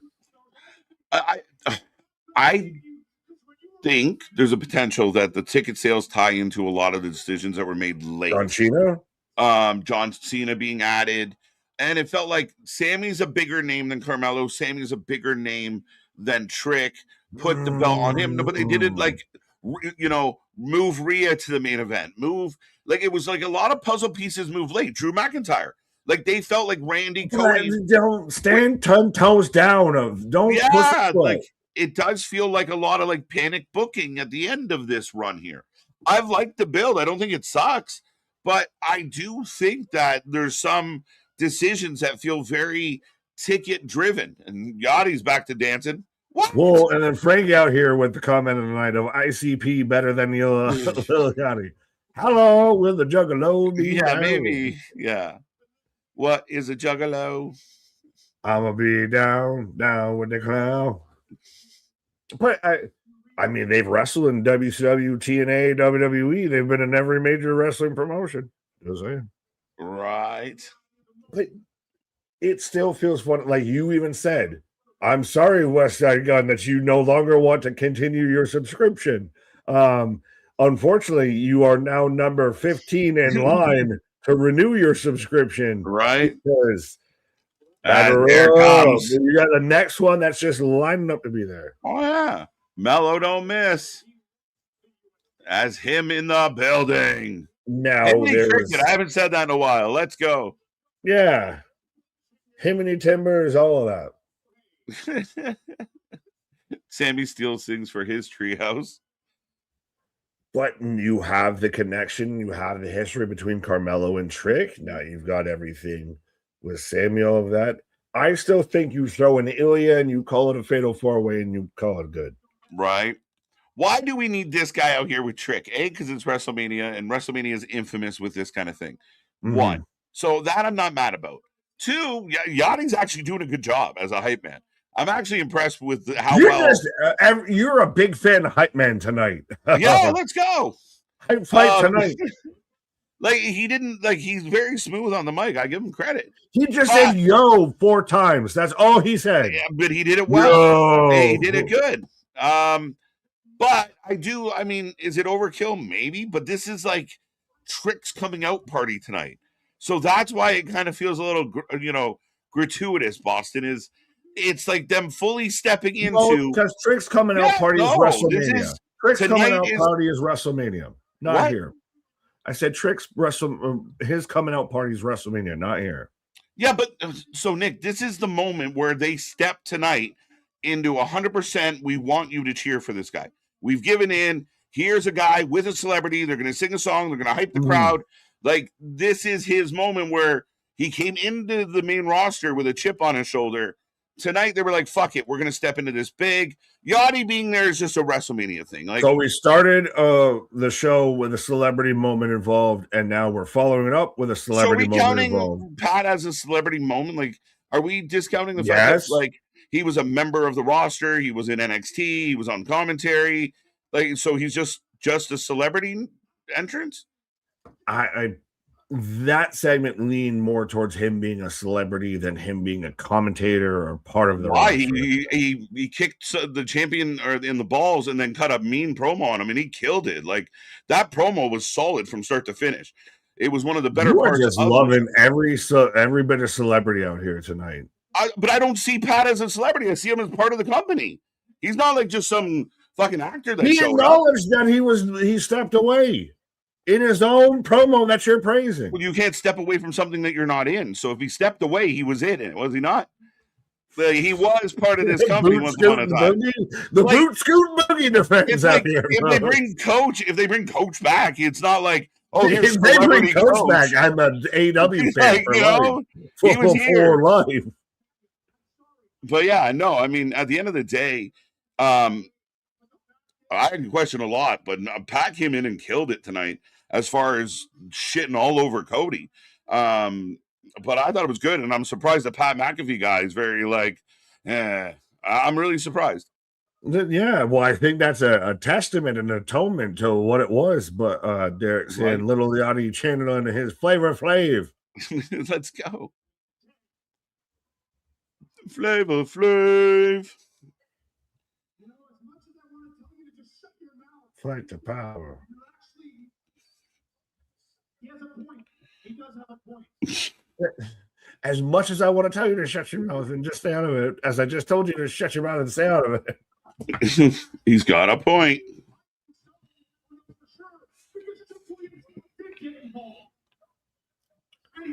Like, I will give you credit on this. Let's not all forget that the Sammy Open Challenge is what led to the Ilya Open Challenge, which made led it great. To the Carmelo Open Challenge. So, we did kind of have to go a roundabout way to get here. I mean, roundabout for sure, but I mean, at the end of the day, the U.S. It laid the groundwork for sure. Laid the foundation for how we got here. Yeah, no, I completely agree with that. I want that mellow. So see this. I think we're at minimum at. He's being nice. Why are you getting mad at the guy being nice? He's being very Canadian. He's victim blaming, but he's saying no. I understand. He's being nice to Mello. Now everyone's looking at the Wrestlemania sign. The trick saying you're killing time. It's getting a little long in the tooth. Let's get to the point here. I know we got 3 hours on the clock, folks, but let's move it or lose it, sister. Yeah, Smack said 3 minutes. Smack said 3 minutes.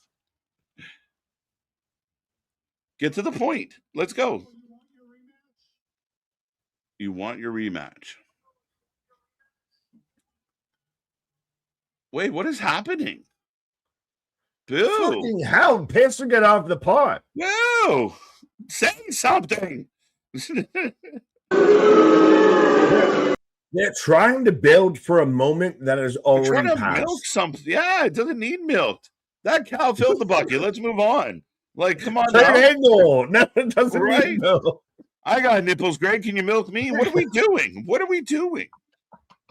What are we doing, honestly? Oh, no. Why are we still talking? He said yes. Let's go home. Show me the way to go home, Bo. I'm tired and I want to go to bed. I had a little drink about a night. Fucking Christ. Yeah. Well, no, so see, this is even part of why I was upset with everything earlier. I said earlier, he just dumps Trick out on the outside. And Yachty's like, I don't even work here. Yachty's like, I don't go here, man. I'm good. You can have that. That ain't even what I'm mad at. I ain't supposed to be here. I'm gonna go step and go see how my man's doing. But again, this to me has been ho-hum. And we even said, I specifically said at the start of this, ho-hum don't fly here. Ho-hum don't go here. Hi-ho, hi-ho, it's off to me, here we go. Yeah, it might have been some hum-hos. Yeah, whoa now. Fatu. Oh, no, Fatu. Never mind. Bless you. Bless you. That's my name. No, you is blind.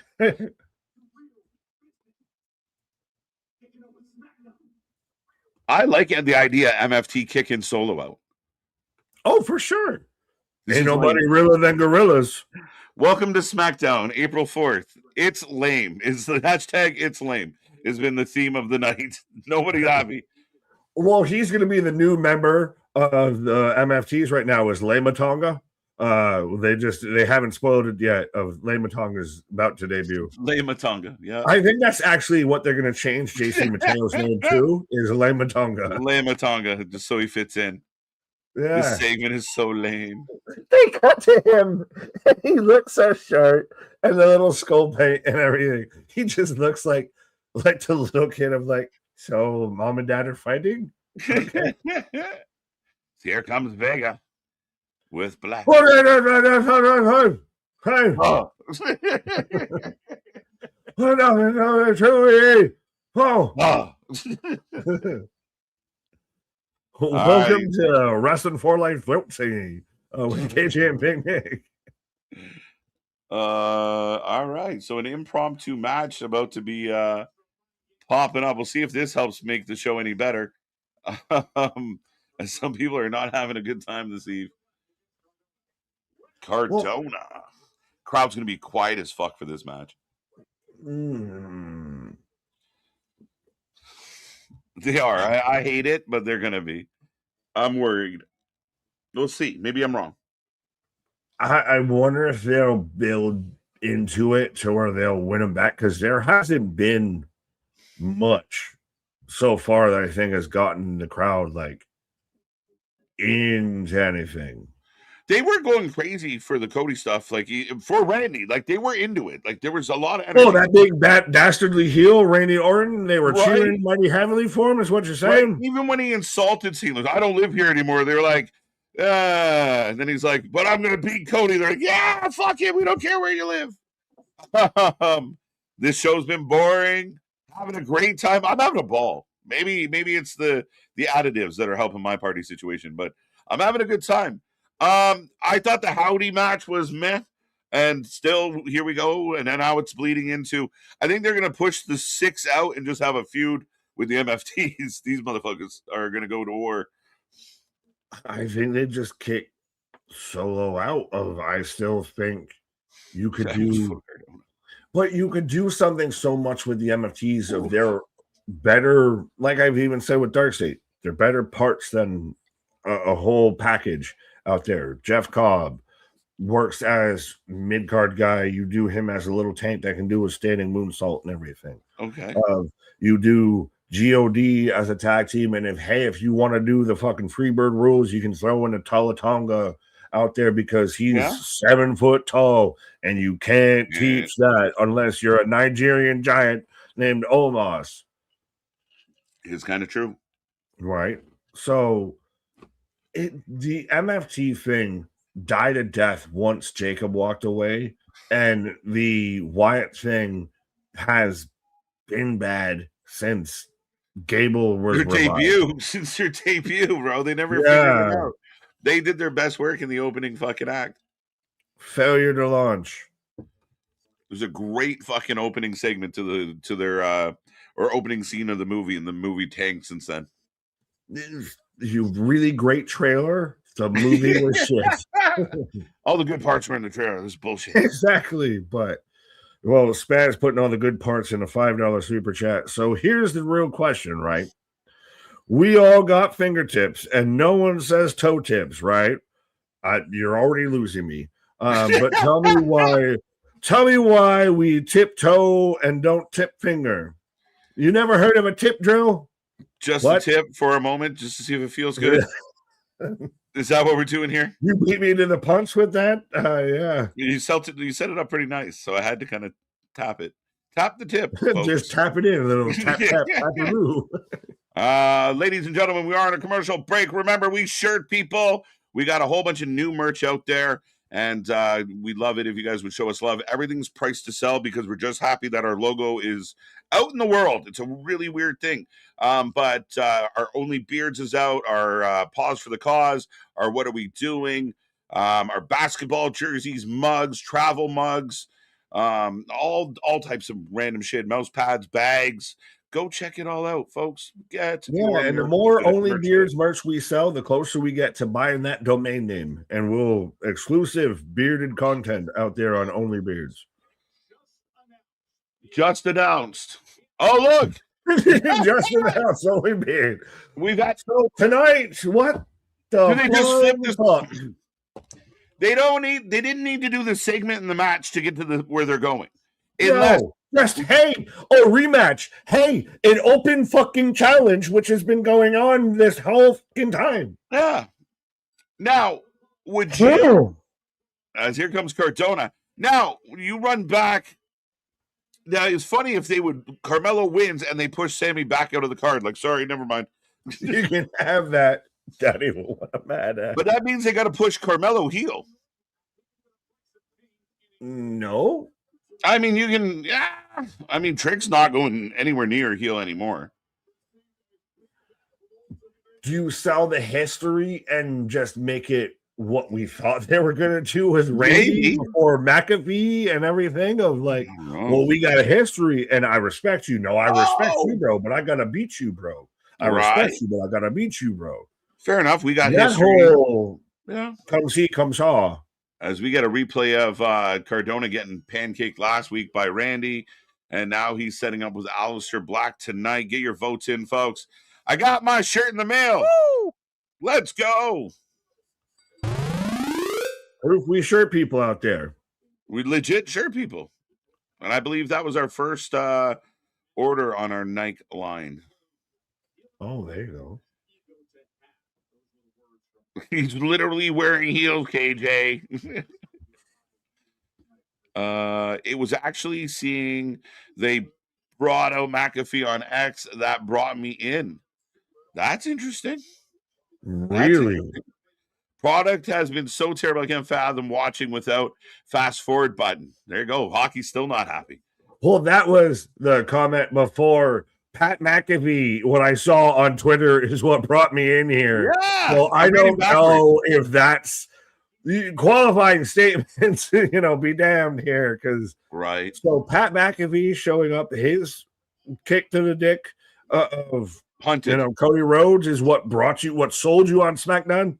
Well, it makes you curious. It does. I mean, doesn't matter if you love or hate Pat.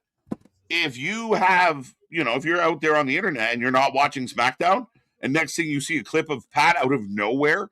Like first Stephanie slapped him out of nowhere. Where did she come from?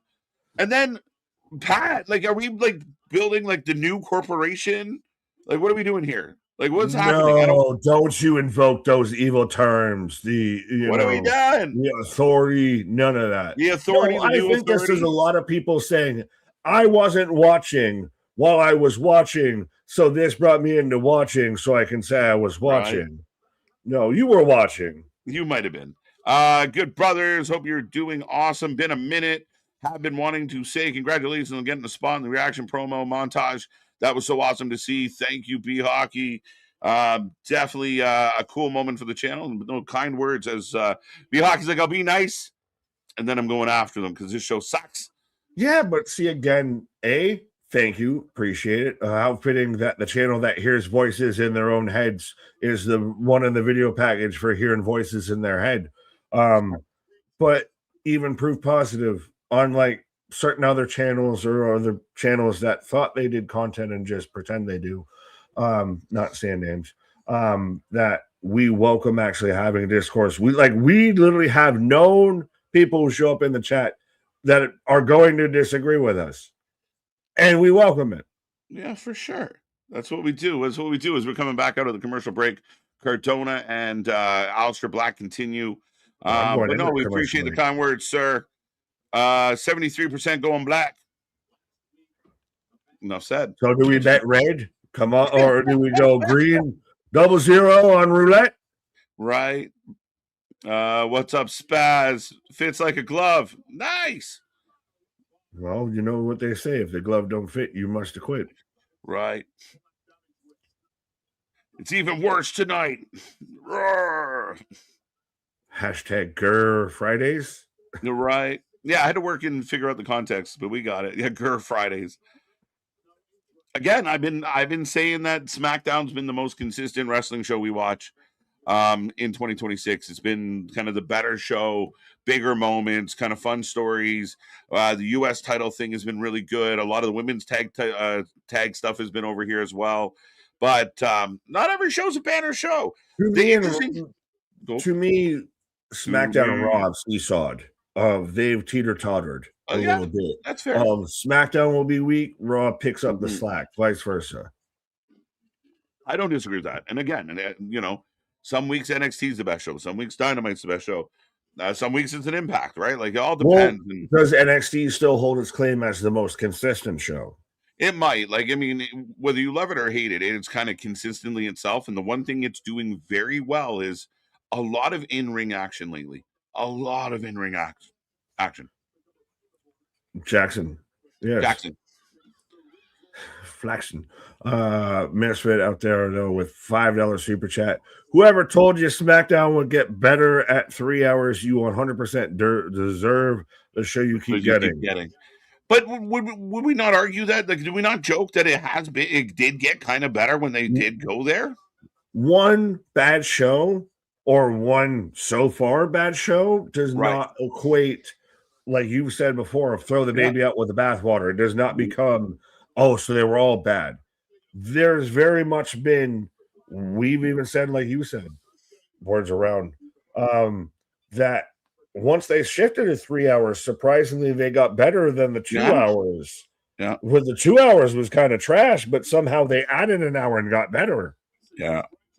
Yeah, I thought it was, again, I think SmackDown, and that's what I keep asking fans, what do we need from wrestling if, a lot of people are unhappy with Wednesdays, a lot of people. Tuesdays is kind of overlooked a little bit as a secondary show. Mondays, people are telling us it's terrible. It's booked horrible. It's boring. People are saying Fridays are terrible. They're boring. Build to Mania sucks. Build to Rumble sucks. Last year's build sucked.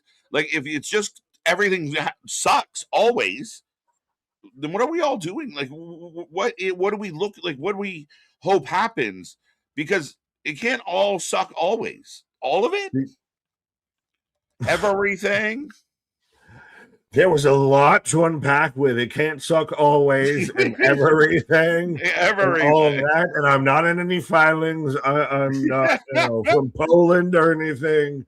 But yeah, it's one of those. I think it's just the cool, trendy thing to shit on the wrestling that you enjoy and watch because that's what gets you engagement versus saying you enjoyed something. It's a lot easier to get people to tell you to fuck off if you say you didn't like something than if you enjoyed something. It's true. But we've said it of why would we spend arguably almost roughly, I don't know, 80, 100 hours or so a week watching wrestling just off the top and everything like that to sit there and not enjoy the vast majority of it. Like, we would have some sort of shaming kink or something to be out here doing that. Yeah, I mean, can we start the trend of like joy baiting? Like, we'll put out headlines that are really happy. And that'll be in the new shirt of joy baiting. Joy baiting. Good. We are joy baiters out here. Whoa, now. Caught up. Matt Cardona firing up right now, though. Whoa, as he's still selling the arm. Big knee and Malachi in the corner. I still can't fully call him Alistair, and I don't just want to call him Mr. Black. Right. No one can explain Cody grabbing Stephanie with wrist with no Triple H coming out. That is a very valid point of, like, someone grabs your girl's wrist, you're on site real quick. Like, you're not waiting to see if she's okay when she gets back to you. It's like, oh, it's Steph. I know she can handle herself. Like, that's not how that goes. To break I had to work gorilla. He did come out for Oba and Brock, though, not too long after. See, well, as we've got this match going on, I saw a lot of people like really criticize that. But so you're mad at the guy who's the authority figure on top of the authority figure that just got taken out that has a heart condition that got in between these two fucking mammoth titans. You're really mad, or are you just mad because it's Triple H? Are you mad at what happened, or are you mad because it's Triple H? Not you, but you get what I'm saying. Yeah, no, I get it for sure. As we get a 2 count, the crowd's getting a little lively here as this match is solid. I mean, it's okay. Yeah, I told you they'd pull you into it. The crowd's been a little like lukewarm, but again, we don't get a lot This of is the first action they've seen in an hour and a half. Right. What? I was just going to say, like, true action. Like, I get we had a match before, but this is the only thing that they've seen that's actually been back and forth. That's true. Yeah, really. As now he's working that wrist. Work the injured arm, of course. Right. Hear me out. Willie Mack to SmackDown. Danny Luna to NXT. Lady Frost to TNA. Lady Frost signed with the MLP. She was like a free agent for like 4 hours. Nick, do the voice. What? Lady Frost? Oh, to TNA cross the line. Oh. But no, Lady Frost, yeah. MLW through and through. Willie Mack, JCW, which is why the whole AW news was interesting because he's been down with the clown. So, Black Mass. It's over. Good night. He's in match. Vega gets a little bit involved. I think he wanted the so great, so fantastic, huge voice. We're gonna do it so great. We're gonna go, Lady Frost. She's gonna be in TNA. I like TNA. I like the T. And also the A. I don't know about the N, but yeah. I think I helped you there, Spaz. Got you. He got me to the finish line there. Gallus did sign with MLW as well. So I mean, MLW is an interesting one because there are people that fall through the cracks that kind of like land in MLW and do okay. Karrion Kross, but I also guess that whole lawsuit with WWE kind of go by the fucking wayside there, huh? Yeah, it's still ongoing, isn't it? Yeah. I mean, trying to keep track of WWE's legal fucking proceedings is a job into itself. There you go. So we do have Lyra and Bailey in the back getting ready for Charlotte and Alexa tonight. Yeah, Kathy Kelly. Did we all just forget the moment where Pamela was hearing voices and shit? They kind of did slide away from her kind of tweaking out. So I don't know. Yeah, they came kind of like... we're going to take... This is nice. We're going to give this to Randy, and we're going to move along. Right? As we are going up next, a look back at Obafemi and Brock Lesnar. Can you believe that Triple H had to make that he was the center of that graphic right there? Yeah. He had to put such a focus on him. His ego is so big. People have to get over their shit because what happens is when you get fixated like that, there are moments like the people that give their opinion out there that I respect the most are the ones that are willing to, I don't like this person, but this moment had to happen. Like Triple H coming out there elevated that moment. I heard, guys like Jim and other podcasters like that I trust in their opinion talk about how Triple H being there made it even bigger. And the crowd was going fucking bananas. So again, I know the children out there, we don't like him, but just whatever. Like, who gives a fuck? It's one thing when Steve from accounting comes and tries to break up the scuffle, but when the CEO comes down and, like I said, the guy with the heart issue is the one getting in the middle of fucking Godzilla and King Kong trying to fucking tear each other apart. Yeah. We already said it was going to be Triple H is going to be WWE's Dana White. That's what we know was. That. We got to get over it. Accept it. Embrace it. That shit's obvious. Yeah, we're here there. And so, again, him popping up occasionally. Like, I mean, let's be, again, fair where people talk about, well, Triple H is on everything and he's on every promo, blah, blah, blah. I mean, but look at the other side of the coin. Like, Tony Khan is the face of AEW, not the wrestlers. Tony Khan is the face of AEW. But you're going to get mad at Triple H, who looks like a professional businessman actually doing some shit.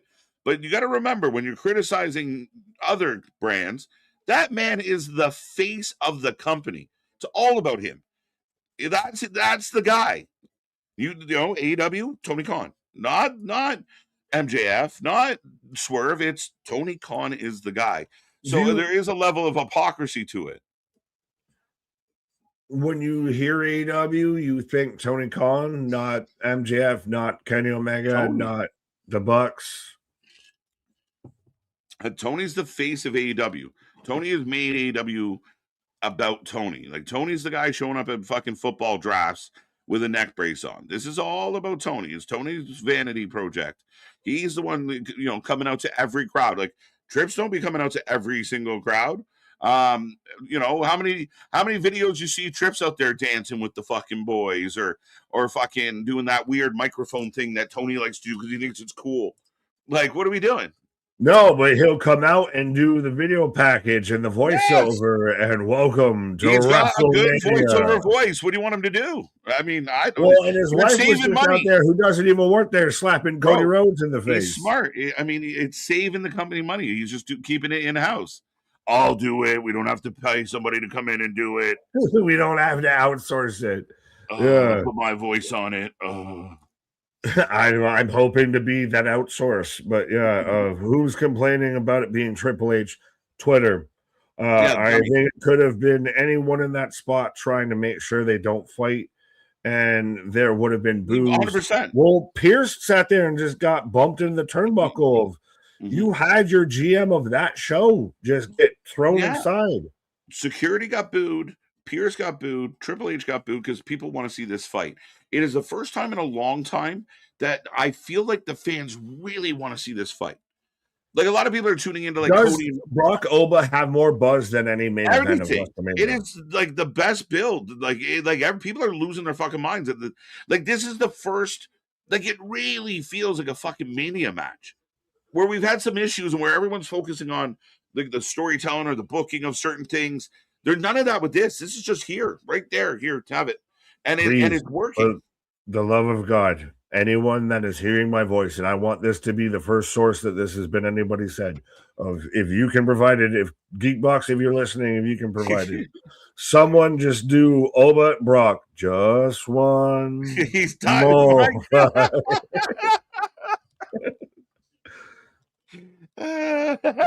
He's nothing if but consistent. No, but tell me if you're going to say that's the biggest, and we're literally getting the build for this.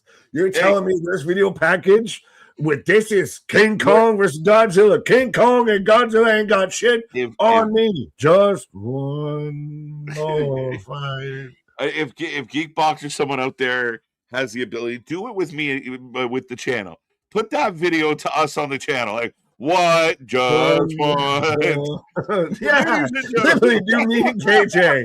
I have to beat you, KJ. Right? I have like, to. Fuck. It's so funny. Oh, shit, man. As we are going Well, back there to are Brock certain over teams that and Creed. There are certain bands. There's the 5 bands of doom that are synonymous with pro wrestling, that, or at least songs that you can't hear and don't think pro wrestling, that aren't pro wrestling songs. Yeah, for sure. I mean, it's basically your whole premise behind the mega band Creed. It's just I thought you were about to say it's just what you listen to every day. But no, I mean, at the end of the day, people can't. Yo, the whole time I'm watching this now. He tossed that security guard into another fucking platform, another plane of existence. Right. The irony of Brock Lesnar now 48 and Oba 27 years old compared to Hulk 49 and Brock Lesnar 25 in 2002 when he faced each other. I mean, again, a valid point, a valid argument. And I mean, we see it's right there where, people are a little concerned that Oba keeps getting the best of Brock. We're waiting, like, is Brock getting his comeback at the show? Because I don't know that Brock can beat Oba or should beat Oba. And we're going back to, 2002. Brock beats Oba, that's a sour taste in your mouth. That's not a good vibe. That's almost up there with Cody beats Randy. I want to see if they're ballsy enough to book Cody winning at Mania. I want to see if they're ballsy enough to do it. But they better be leaning into a heel fucking turn on Friday. That's all I know. He better turn into something. Fair enough, but I'm leaning into Spaz with a $5 super chat saying, I've started responding to idiot tweets. Never go full Ricochet. As KJ goes off to check on your tweets, I guess, and bait post with, no, for the last time, I don't have any change. See, That's when you need to be out there on the corner with the sign of "Bet you can't hit me with a quarter." But yeah, never go full Ricochet. Never fully embrace the hate. As I say that as R-Truth, John Cena's younger brother, out here talking to Gargano and Candice. Is this Johnny Wrestling's back? Gonna do it more. All right. Well, I think that's very much gonna sell Stand and Deliver. Miles Bourne versus Johnny Gargano tomorrow night is gonna be one of the better matches of 2026, I feel. And you might see Johnny do a good bit of a run in NXT, I feel, as I've got Priest and Truth. I was good. I'm still waiting so much for Danhausen and R-Truth to have a moment together. But Spaz, thank you for the $5 super chat. Oscar curse them. Yeah. Oscar curse them. So we had a Danhausen moment, but we can't figure it out. Brock technically should beat Oba. He's the favorite on betting lines. No, he is the favorite on betting lines because people want to make money.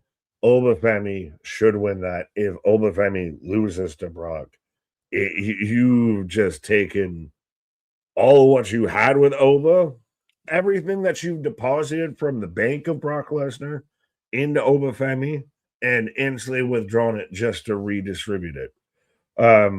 No, Oba should win that match. Brock, they booked me for a long time. Fuck the preview, so it's showtime. Of Brock loses to Oba, Brock loses to Gunther at SummerSlam, and the Beast goes out. That's how I think that goes. Maybe you get something in between there to where Brock tears somebody from pillar to post, but yeah, I think we're at the point to where we're good, Brock. You're good. We're good. You can have that. Move along. Trickle down economics. Is that a Trick Williams pun? What? Truth is impossible to understand. Do you understand English? Then I think you understand truth. Why do I have the feeling Miz is about to be a tag champ? Oh boy. Well, so they've got about 7 matches per night, it feels, with WrestleMania. Allegedly, they're about to probably do 8 per show. We've still allegedly again got Julia versus Tiffany for the US title, maybe on the go home show, maybe on the post-Mania show.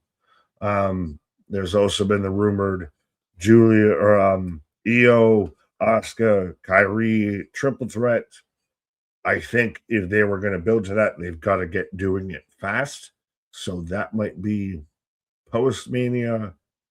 I wonder if they just throw on some celebrity stuff. Like, do you get a KJ said it? Do you get a Pat McAfee Jelly Roll match as a goddamn pre-show or something for WrestleMania?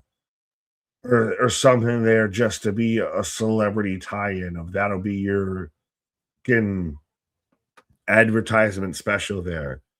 It'll be interesting to see how they fully flesh out. And even, does anyone feel like they need to add too much more? Like, is WrestleMania missing something? Is it missing the Andre the Giant Memorial Battle Royal, or the, can I call it still the Mae Young Battle Royal? Like, are we missing that AW style of everybody's going to get on the card? Are we good with, like, who's built to be here is going to be here? 316, no, they don't. Live where Steph is not a bigger draw. Liv and Stephanie main event. No. They've already said what the main events of night 1 and night 2 are. Of night 1's going to be Randy, Cody, and night 2 is going to be Punk, Roman. So yeah, no, I don't. Liv versus Stephanie, while it's been built, And while it's a thing, is definitely not near main event level, respectfully. Could have been a fun, entertaining personal feud, but had general impact. The celebrity influence is, I don't, is a bit much. Being honest, it's a bit much. Is it one of those that we've got to move these tickets if we're at least a $10,000 ticket sale difference between this year and last year? Maybe, but I don't know if any of these celebrities move tickets that way. As I'm getting a Drew McIntyre video package. So we already had Jacob's video package. Now we had Drew. So this is how you have them on the show without having them on the show. I don't mind it. I think it works pretty well. They will book as many possible on both hours on ESPN2 and ESPN. That's actually not a bad point because, well, I've heard a lot of people mention about WrestleMania. Oh, well, you're giving away a good chunk of it on ESPN and ESPN2. But also, now that you have that avenue, is it one of those you should try and capitalize on that as much as you can and put your biggest on that moment of, hey, you want to spend that extra, what is it now, $30? You want to get your ESPN Unlimited, or you want to try and get a VIP in out there to make sure you watch the rest of WrestleMania. It's like having the Super Bowl and you can tell you can front load the first quarter to be captivating in the fourth quarter. So would you do a Brock Lesnar Obafemi technically free on E and ESPN? Would you do something like that just to pull everybody in? Maybe. As Charlotte out here, how you doing? I'm willing to be your fifth divorce out here, Charlotte, but no Alexis so far, but all the pomp and circumstance. But again, I think the reason we're not getting Charlotte Jade is because everyone's scared of, would Charlotte still get cheered if she was going against Jade?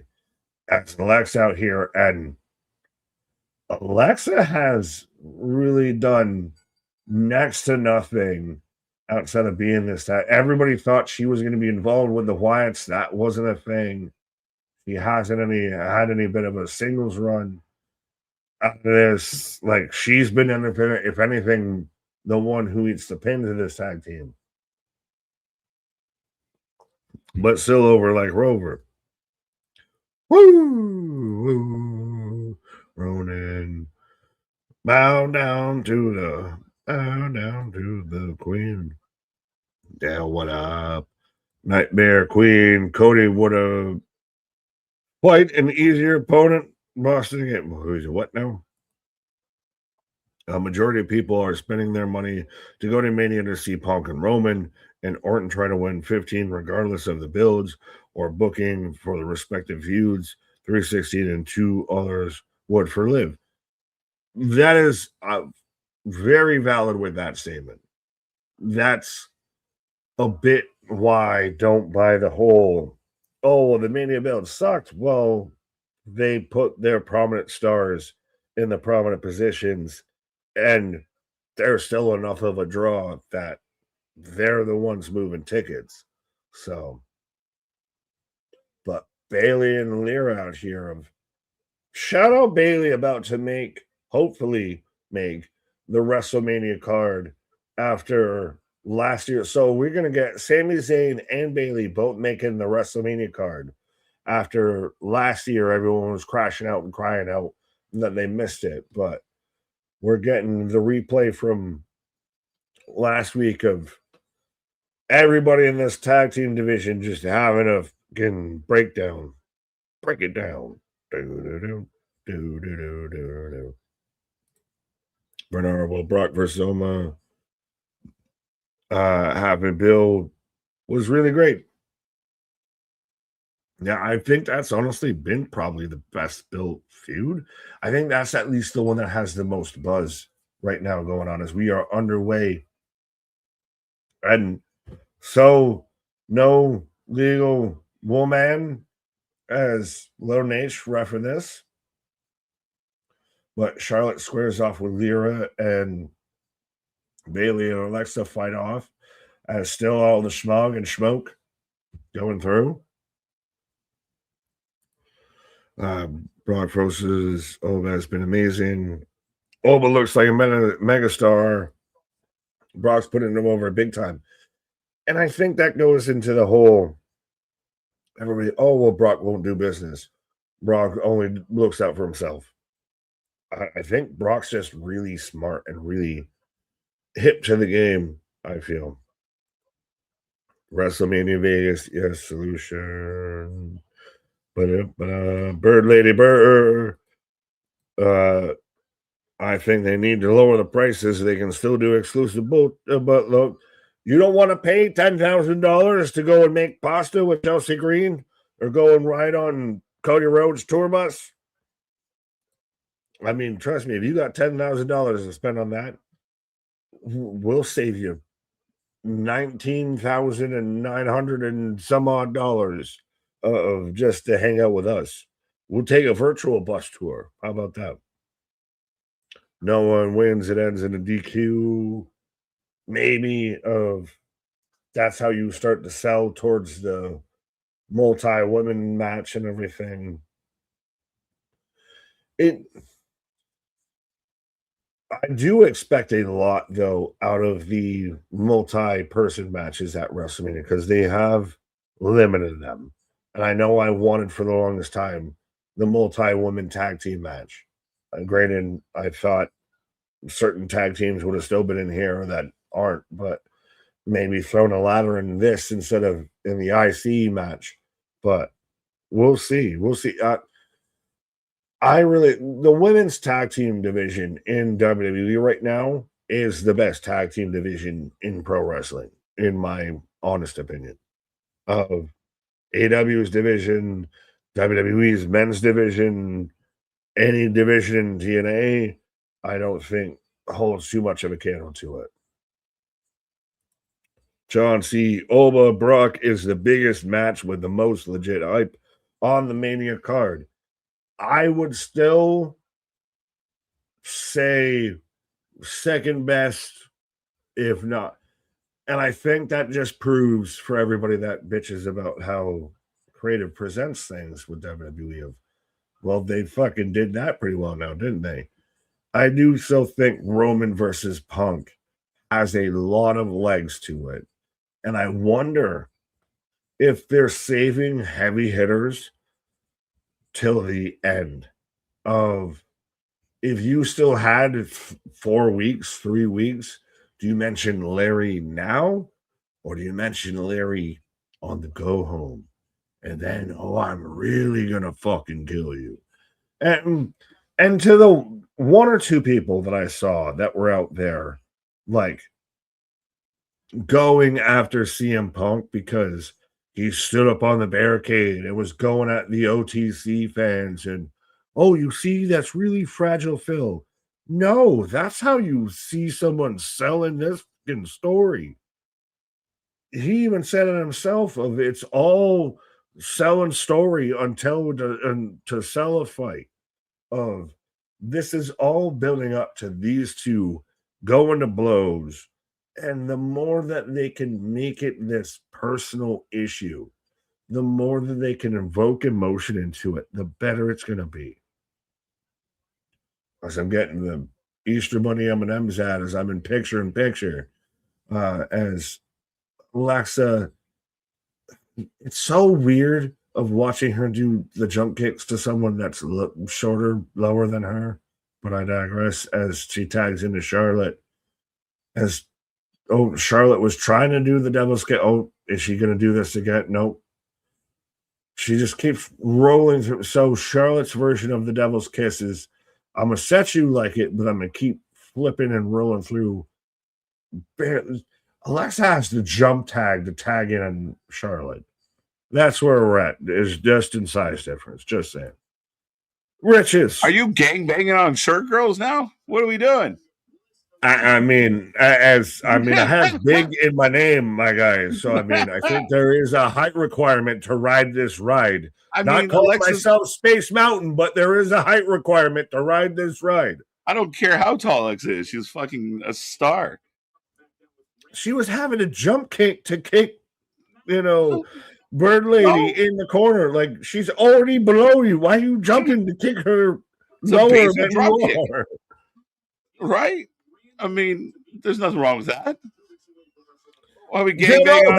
That's literally exactly what I'm saying. Is there's something wrong with that? I thought you were saying there was something wrong with that. Thank you for joining the conversation. That is exactly what are you saying there's something wrong with that, or there's not? You're not making. I said there was something wrong with it. What are you saying? What have we done? Shortest ride, longest line. Let's fucking go. I said there was something wrong with it. You're just not listening. But then you said there wasn't anything wrong with it and said I wasn't listening.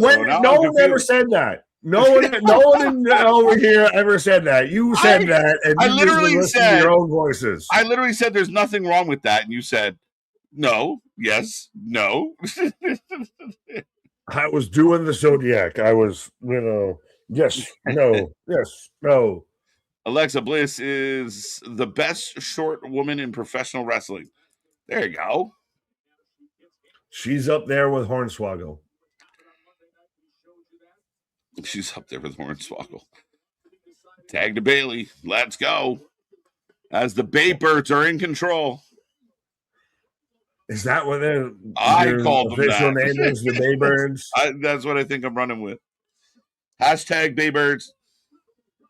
Oh, roll through buckle bomb from Bailey into Charlotte. Crowd's a little about what's going on right now. Like they're considering, because you're going to get a schmoz. This isn't a clean finish. That this is leading to the multi-team match at WrestleMania. I thought it was going to be a ladder match. You're at least going to get a multi-team match. So you're waiting. Well, they're getting the Fatal 4-Ways official, right? So. You're waiting for the schmoz. Yeah, you're just waiting for Nia and Lash to show up and ruin all this, and then the Bellas run out and ruin it even more. Oh, you're making me want to take preemptive strikes to make sure I don't see them. Charlotte setting up a superplex. I still don't buy the whole, she had a whole entrance onto herself. Charlotte did coming out. I think right now, if she was to break half an entrance. If she was to break away from Alexa, I think they'd give up on her. Get the babyface response. No, she'd fall flat in her face. People, no way. But she right back to how long does she have to have the training wheels on before you let her fly? I don't know. And you gotta let me fly, KJ. Because it's not like she's new. People were fucking sick and tired of this lady. And then Alexa saved her career. Chris Jericho? Jericho? I don't know. I was trying to pull in to save careers, and I don't know. Alexa, play Judas in my mind. Everyone that's got an Alexa is just hating me right now. Flair team for the win. Jericho. Jericho's back. I think it's time for Charlotte and Alexa to break up. I'd like to see Charlotte fighting at Backlash for a title, and then Alexa fighting for the U.S. title. I'd be down for that. But I'd like to see.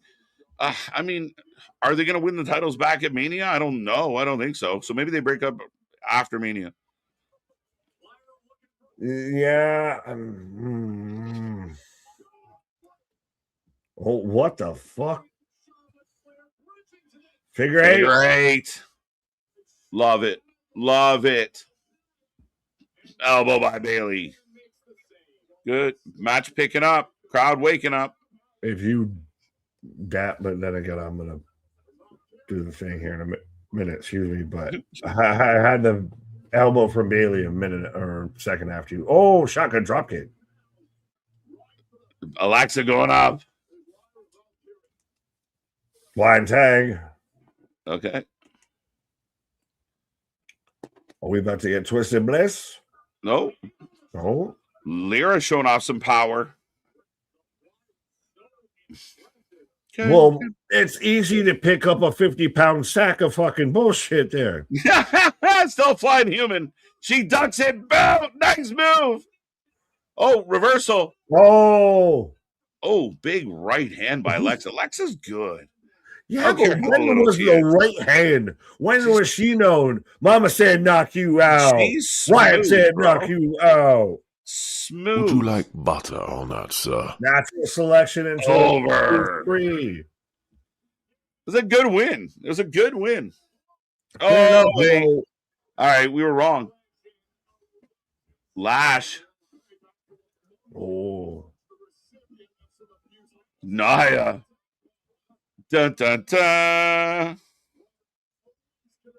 Help! Help! Help! Help! I was like, some sort of sound effect is trying to escape the fucking phantom zone out there. Somebody's trying to get out of the soundboard. Yeah, you know what? I'm going to go see if I can unplug what's out there, but I'll be back. All right, Nick, taking a pause for the cause. Show rolls on right now. Lash and Nia, the irresistible forces, are taking out their opponents. We know the Bellas are on their way out because that's what we do around here. So the Bellas will come out and help, I imagine, and then we'll go home. My poor bird lady, not Lyra. Help! Extra BS again. Again, you're now, Vance, in all fairness, I mean, with the heels getting, coming out and decimating everybody. No Bellas, which I'm surprised with. Did anyone not expect the Bellas? Dufresne, search party of 4. Cha-ching. My guy.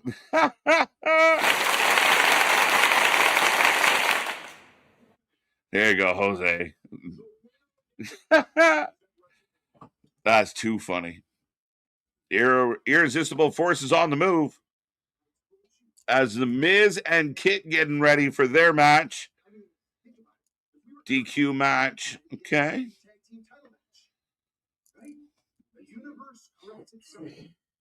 The irresistible forces get involved after. So Charlotte and Alexa get the win, which I think if you're going to have, Danhausen. Somebody say cuss. Oh. As Danhausen's got his jar of teeth. Oh, Danhausen coming out to the ring tonight. You spooky little goblin. All right, so he's toxic.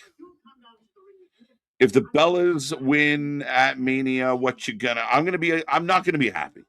I'm definitely gonna pout a little bit. I'm gonna tantrum a little bit. I'm not gonna be thrilled about it. I don't know. It just doesn't feel right to me. 2026, the Bellas being the women's tag title holders. I don't know. Like, to me, they're a nostalgia pop at best. And I gave Nikki credit when she kind of dug into being a heel, but maybe we're not getting enough. And that sounds crazy to say out loud because I would argue we see plenty. But yeah, I'm not going to be happy, my guy. Both women's tag teams are tall. Irresistible forces are both 6 foot tall, and Lena Cross is 6'0". Megan Bain is 5'11". Yeah, some big ladies. Yamazons, if you will. As here comes Priest with R-Truth. I will put a poll up as the tag titles, I do believe, are on the line here in an impromptu match, but the curse is batting 1,000, folks.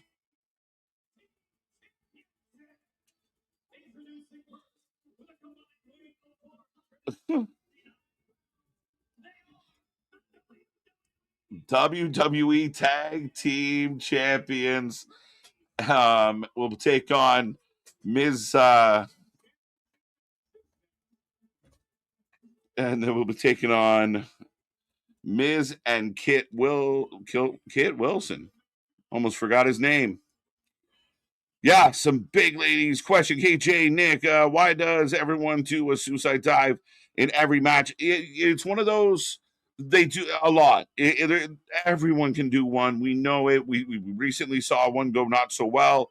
Um, it's super kicks. There's a lot of oversaturation. We see guys. I love picking on them. Guys like Moxley just doing everyone's finishers. Right? It doesn't count as a finisher if you use it. Only if the person who has them, it's his move or her move. That's a finisher. But if someone else does their finisher, just transition. No big deal. No big deal. We're okay. Kick out. Kick out. We're good. So we are on commercial break, folks. The show rolls on as we head into or rolling through the beginning of the third hour. Again, very interesting. Still more to come. I don't know if we're going to get anything else from some of the main event scene on this show, but we do have the Miz coming out with Kit. We'll see what this means, but again, setting up something for Mania by the feels of it. Bailey and Bird Lady take the loss. I'm a little surprised that they took the L. What else is happening? Oh, Drew Jacob, we already kind of talked about earlier. Go get your merch. Danhausen in the house for sure. Let's go. Batting 1,000 on the curses. The Amazon Prime, my guy.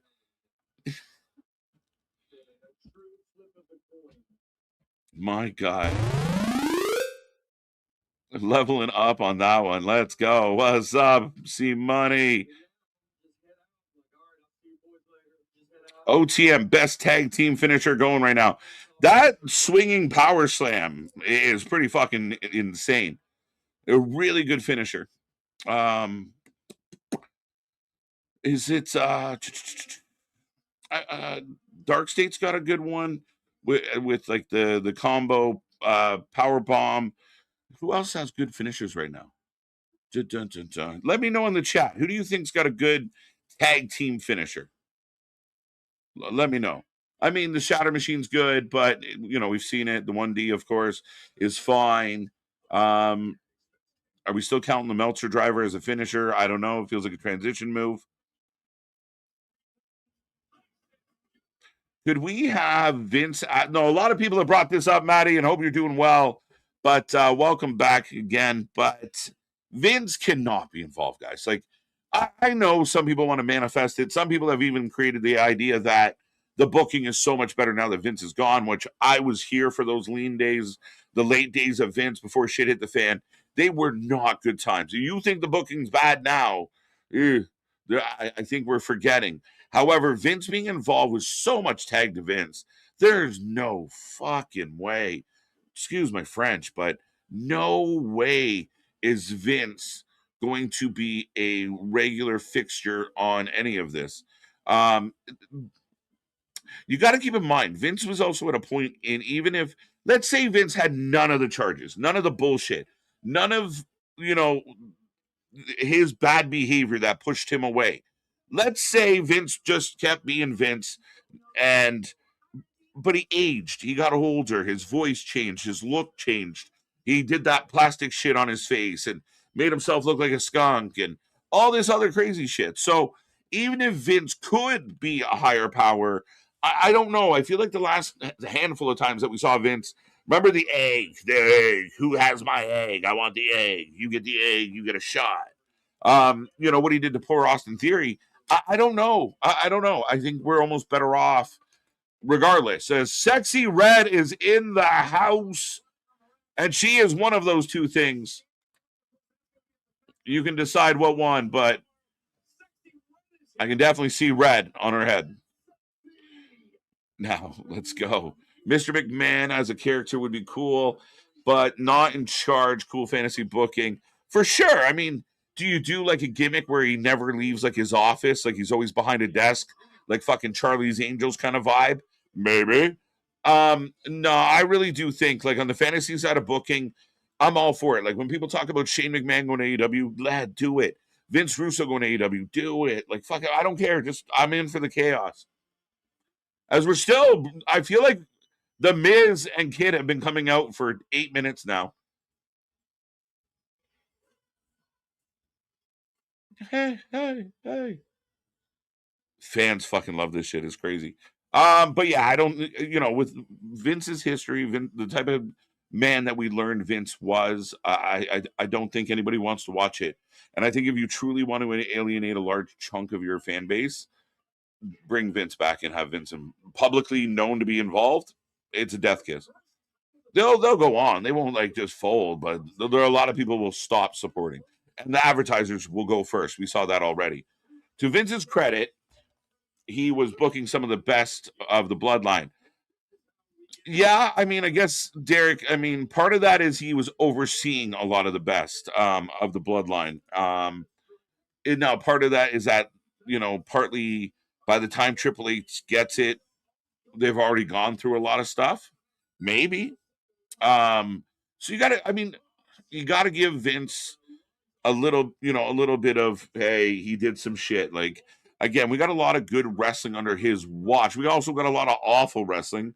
And at the end of the day, now we're stuck with the fact that he is who he is. He's done what he's done in various capacities. So we can go past that. So we are off and running. Kit and R-Truth kicking this one off. The chat goes 90% for Truth Priest over Kismet. I thought that was cute. And 9% going nobody, but we've had kind of a lot of wonky ends to match. I think this one's going to be straight up.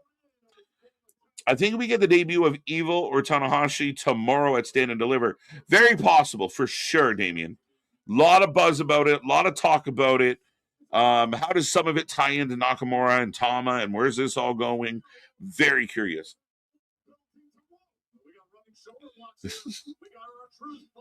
Hilarious. Let Live and Stephanie main event night one. I don't see it, buddy. Their build has actually been better, and at least, yeah, but it's not going to, I mean, yeah, listen, 316. I agree with you a lot about Liv and where she stands in the roster, and she's the top girl, blah, blah, blah. I don't know, co-main event, second last, something like that, maybe. Just one more. Fucking guy's killing me with it. Like, it is the best WrestleMania song of all time. But yeah, no, much like the Jericho, everyone shouting, please retire. Let's not all go back and, well, Vince is just Vince. Remember the attitude era. Remember all the great shit Vince brought me. Let's look at the last 3+ years of what Vince McMahon booking was. It was the whole reason AEW exists. It's the whole reason why a lot of people were dejected wrestling fans and everything. Why I don't get this whole rose-tinted bullshit glasses with this. No. Like, did you hear they were chanting, "We want Vince"? Who is that chant in the room with us right now? Yeah. What are we talking about? No one, and I do mean no one, wants that man back. And if there's someone advocating and actually adamantly that wants him back, disassociate. You don't want to do anything with that person. Respectfully, no, you can have that. No, you're a lost soul. Yeah, no, I mean, at the end of the day, again, if you put all of Vince's shit aside and you could have him back, you don't really, like, he's aged, he's feeble, he looks like the Crypt Keeper, he looks like his face is melting. Like, it's not like, and we remember, I said it, like, you remember the fucking egg and Austin Theory. Like, well, I even said perception is 9/10 of the law. And especially now with other things that I don't know that have been brought up that I don't know if we want to touch on or anything. But even then, we've seen it with Vince. We've seen it with Vince Russo. And apparently, you can't have the name Vince and be involved in wrestling without something being an issue with you. Yeah, and Vince, and obviously trying to get into bed with AEW again. So we laugh about that. The other Vince. So the Vinces are running wild still in wrestling somehow. The ones who should be the furthest thing but away from wrestling are the ones running back to it. Jeez. Now I was and I'm surprised, by the way, you didn't go Ms. Wilson. Ms. Wilson, that's actually smooth. I called them Kismet as a tag team. I heard that, and I was just thinking of fucking Hasselhoff there with Kit. And speaking of Feeney, we mentioned Feeney the other day there. Well, I was just thinking, I was literally on my pause, and I'm like, Miss Wilson. Yeah, that's funny. They could keep these two together and just screw around. We thought Miz and Danhausen was going to be a tag team. Are we expecting some celebrity comic-y? Oh, for sure. Bullshit. Sure. Dude, somehow the LA, I'm shocked there's not more. We haven't talked about speed in LA. That's what I was going to say. I'm shocked there hasn't been more people kind of raging about the idea like LA, this guy should be champ, and he's fighting a podcast kid. Like he literally looks like the next door neighbor has come over to whoop the kid's ass because his music was too loud. Like it's crazy. I told you to turn that music down. You just beat up a child. What are you doing? But he threw him into a set, and hey, Speed out there actually selling it and everything.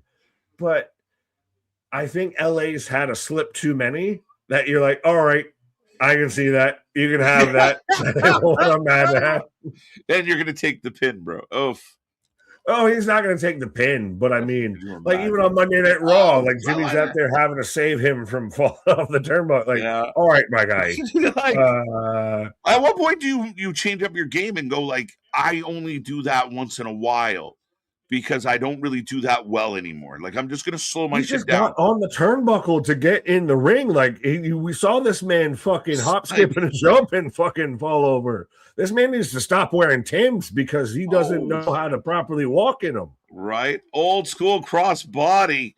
Yeah, he might need to pick new footwear or something because, look, I'm a fan of LA. We like what he can do. We know what he brings to the table. Maybe he just needs to go heel and slow his ass down. A lot of ground and pound, a lot of stomping as a heel. There's the recent Eli Knight getting a new name change to like. Did you hear that? E.I. Drake, E-I-E-I-O. Yeah, because it's too similar to LA Knight and it's too similar to Eli Drake hey, it's almost like we noticed that on day one and it took them 2 months to figure it out. Somebody just went, hey, wait a minute. Double crossline, both men down. Truth, this match is actually out kicking its coverage a little. It's fun. Well, it was an onside kick. Oh, that was not a lot of coverage to kick. Right? You are cursed. The crowd goes wild for Danhausen.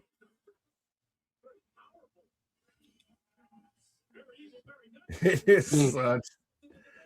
You nailed it initially, even with the box reveal and everything. Of that, like, why can't I be mad about this? Because this is going to be bullshit. This is going to be comedy. It's Jim Carrey. You know what I mean? Like it's early days. We didn't expect him to win an Oscar. For the tag to Miz. He's the legal man now. He won't tag. He won't tag.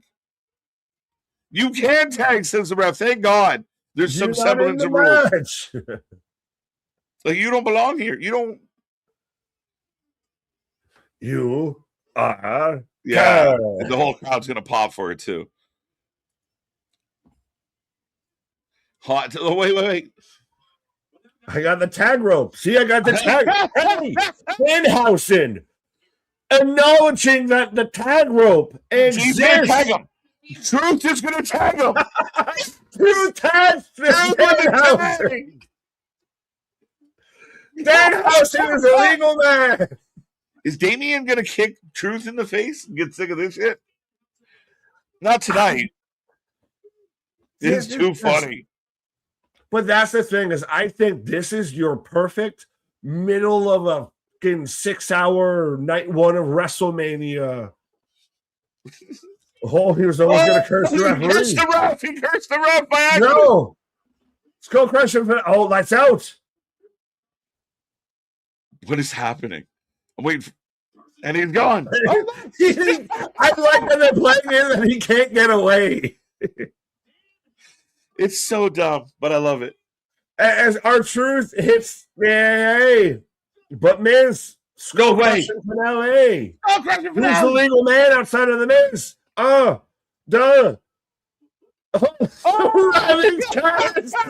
He can't count to 3. I don't give a shit. Pout. Start pouting, chat. I want to hear it. Start pouting. He got Hey, a you crib. know all these AEW fans that are crying because Danhausen's in WWE? A star in WWE. It's funny as shit. So dumb. Love it. He go. 1, 2, 3. He use the other hand.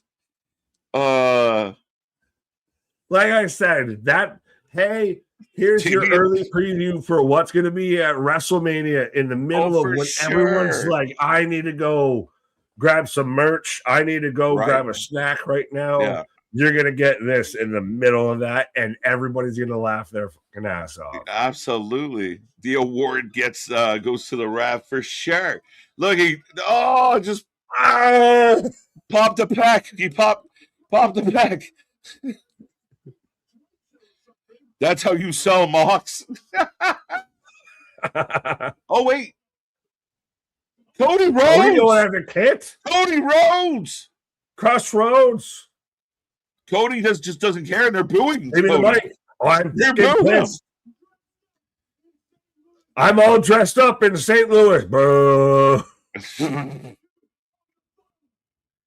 Ref. See, that ref spot was better than any Aubrey. Oh, we got to talk about any Rensburg. What? We got to talk about the Pat stuff because Pat instantly went on social media. So I didn't know. Instantly. So I do have some thoughts, but Cody is out here losing his mind. He's talking about Scott Hall and Kevin Nash. Like Pat, they're starting like the outsiders with Pat and Randy. No. You're a drifter, Logan Paul without muscles. A drifter, but I think he said grifter. On a lonely, lonesome highway, east of Omaha. My ass. Now, you and anyone that represents you, and I know who I'm talking to, can kiss my ass. Is that a shot at Nick Khan? Is that a shot at Ari Emanuel? Is that a shot at The Rock?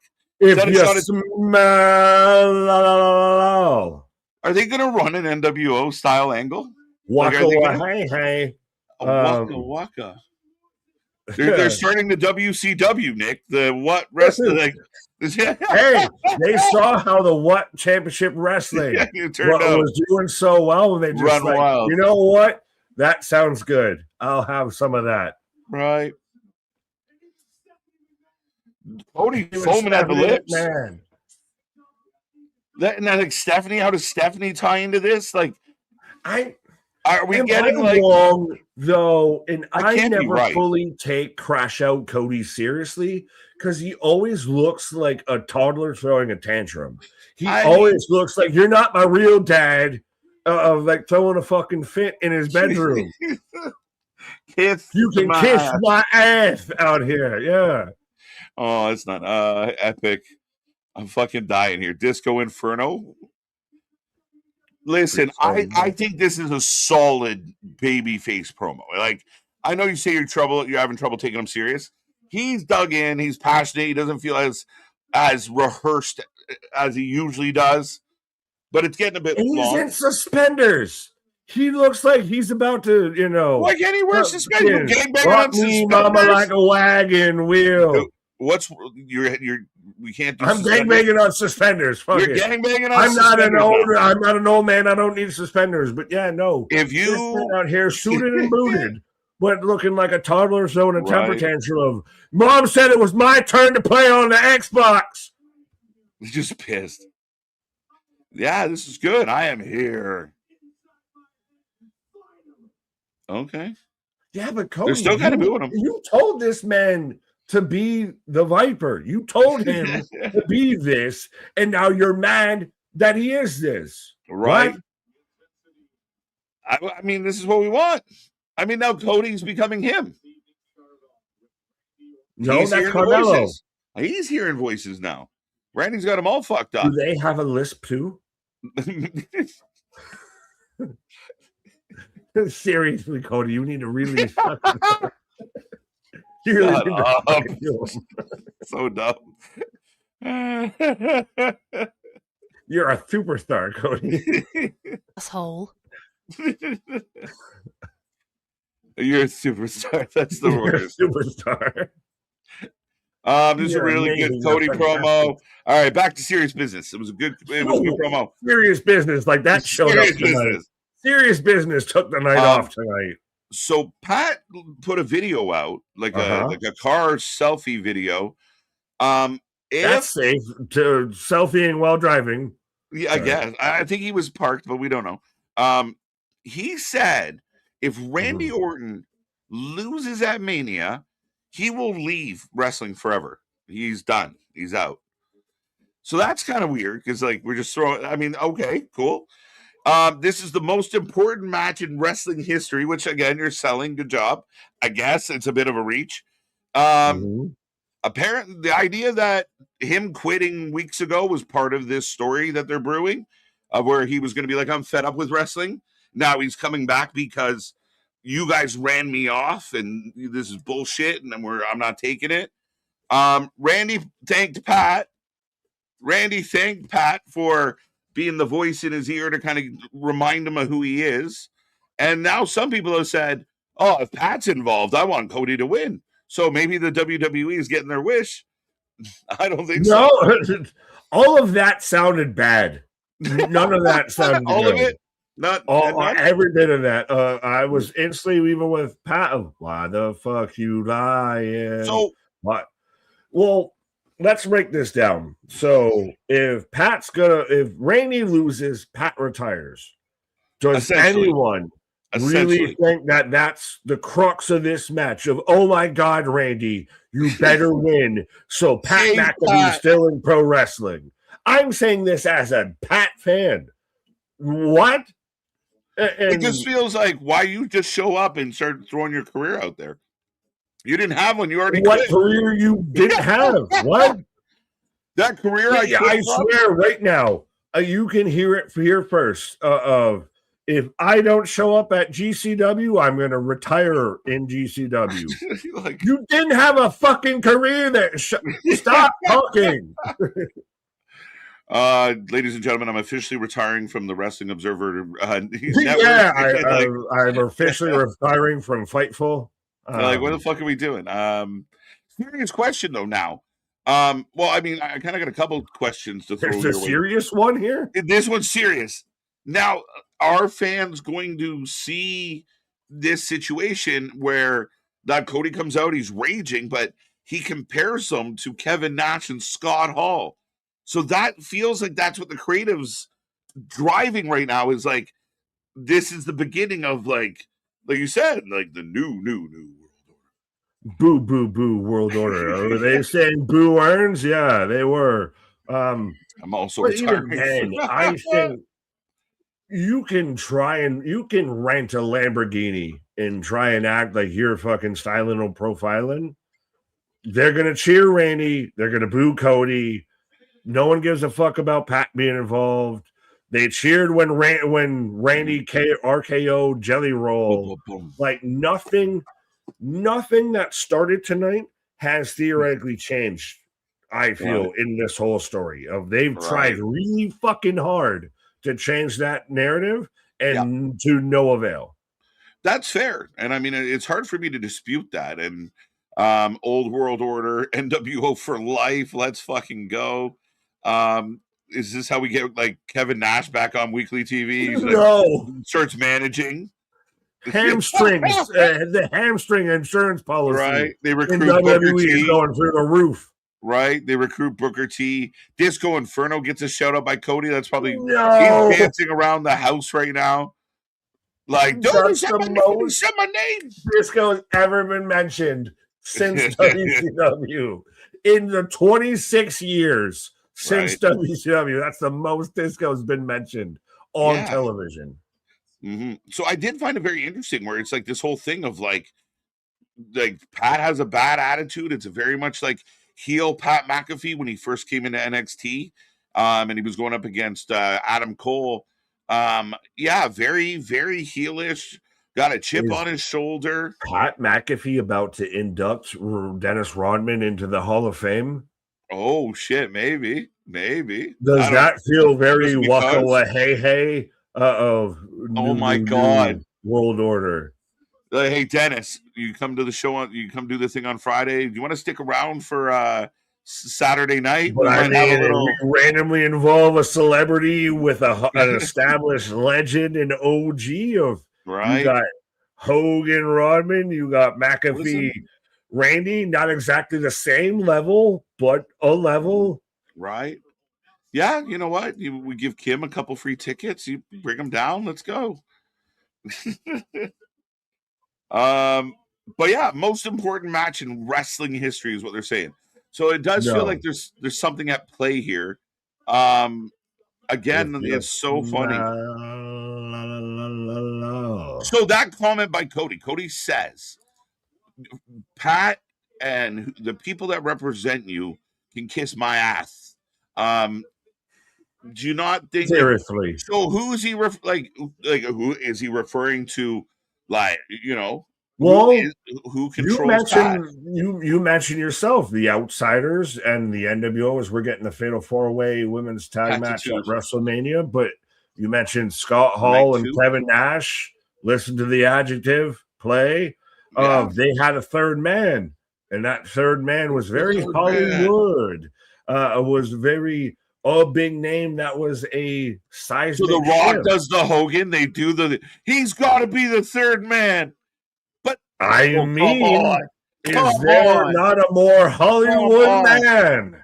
You can walk away. I'm gonna honestly, if like Randy Orton, Pat McAfee, and The Rock coming out, does he wear red and yellow spandex on the way down? Hey, Pat, can you do better than Travis Scott? Yeah, okay. Oh shit! Come on, who's he here for? And he does the leg drop on Cody. How about that? Yeah. Boo, boo, boo, world order. Nick, sing the song quick.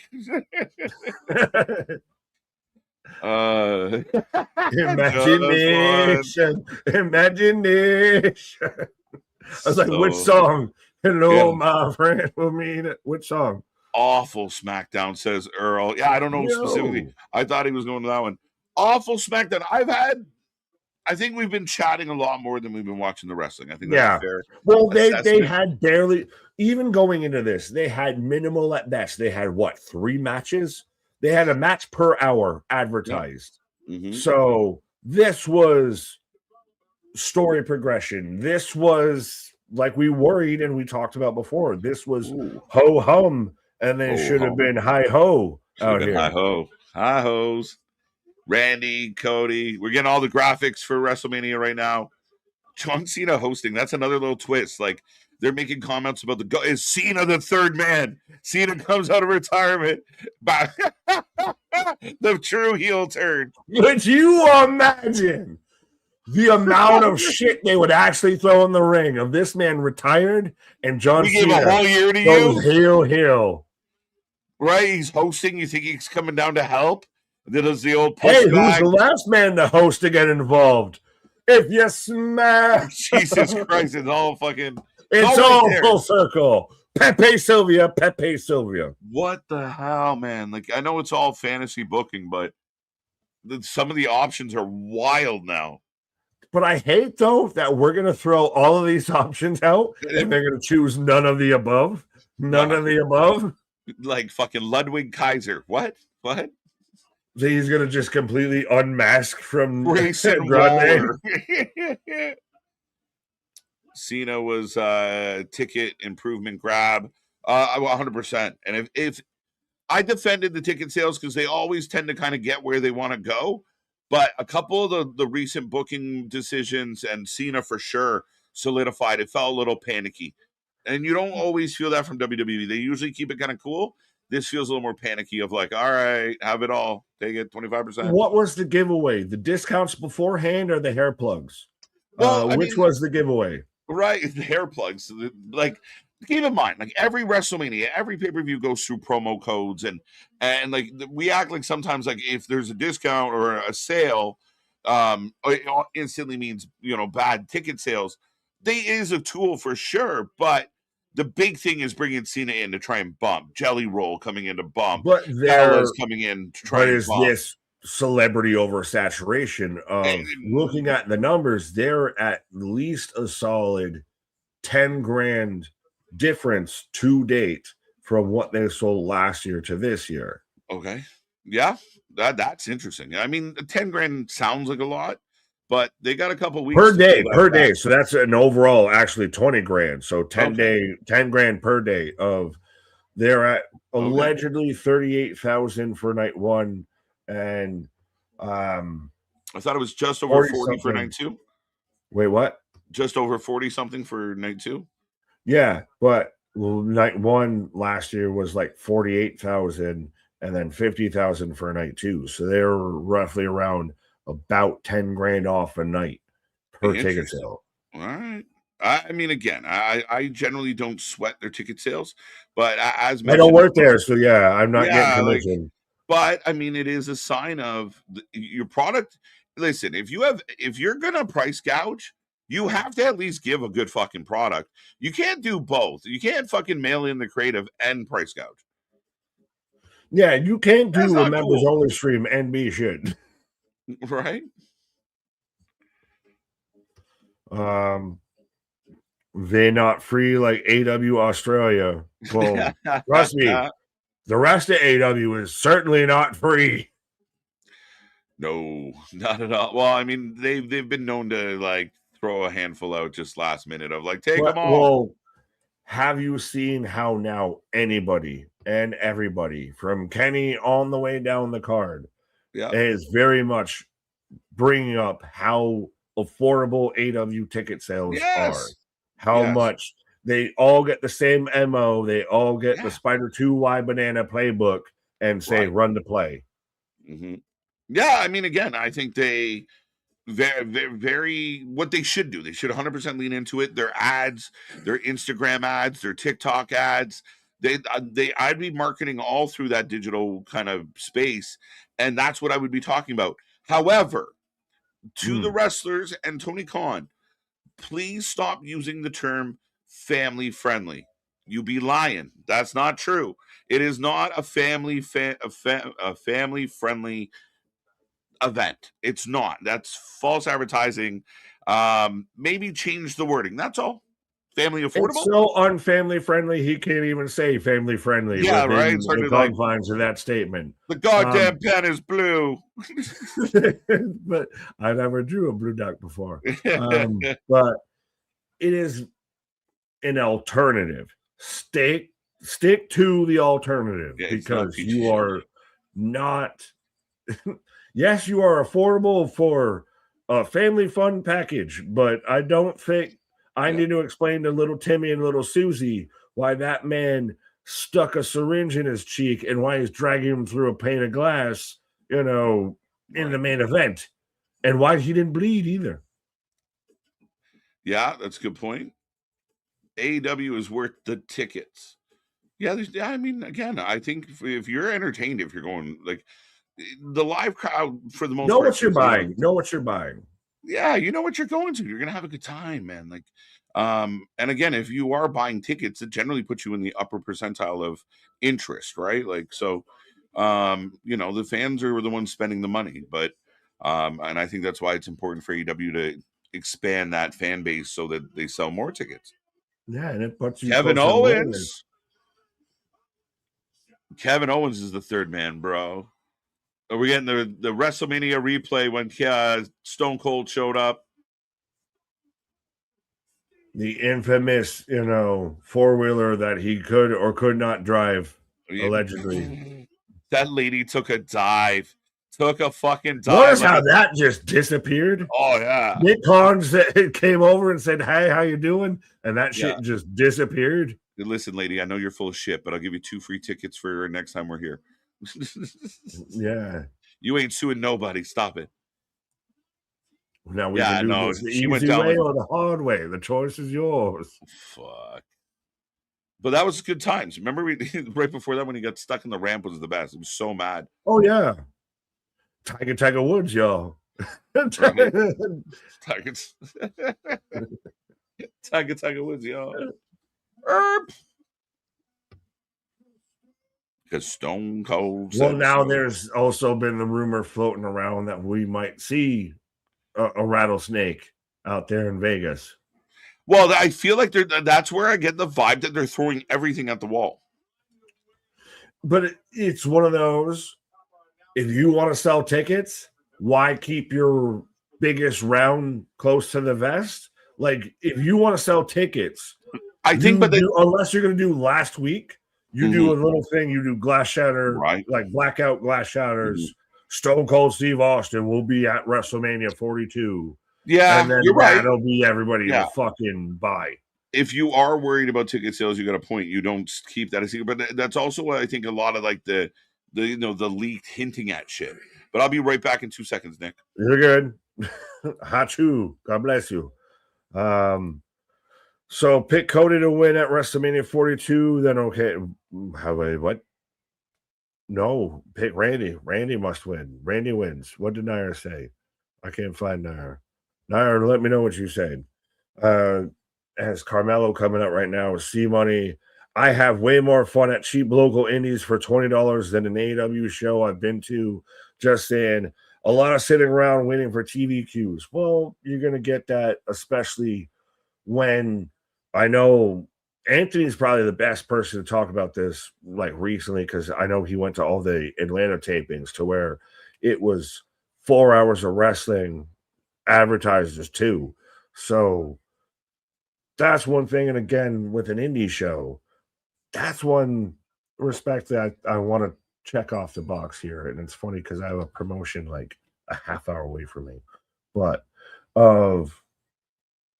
that's when you're able to kind of, you don't have the big production attachment to it. You don't have, like, you're always going to pull from the little guy a little bit and have a little bit more fun there at a dive bar than you are going to a fucking major chain. Like, your hole-in-the-wall restaurant is a lot cooler and a lot more enjoyable than going to McDonald's or Burger King. Just saying. Because there's more. Oh, Sammy almost missed that. But there's just a different element to it as I get long-winded with that. But shout out to you, Money. Appreciate you, my guy. Miss you. Geekbox, I fell asleep, just caught up. How was Pat McAfee just spit out the best promo for ages and got cheered and pulled off a genuine shock for everyone? Yeah, but everyone cheered for Randy. Everyone booed Cody. That's the thing, is I don't care if you, this is one of those of, you made me a dish I'm supposed to not like, and I fucking loved it. So am I wrong or are you wrong in that? Because that's how it feels. I was supposed to boo Randy in that. Nobody did. But it doesn't mean that, they weren't cooking. Kevin Owens returns tonight and screws Sammy so we can get Sammy. Oh,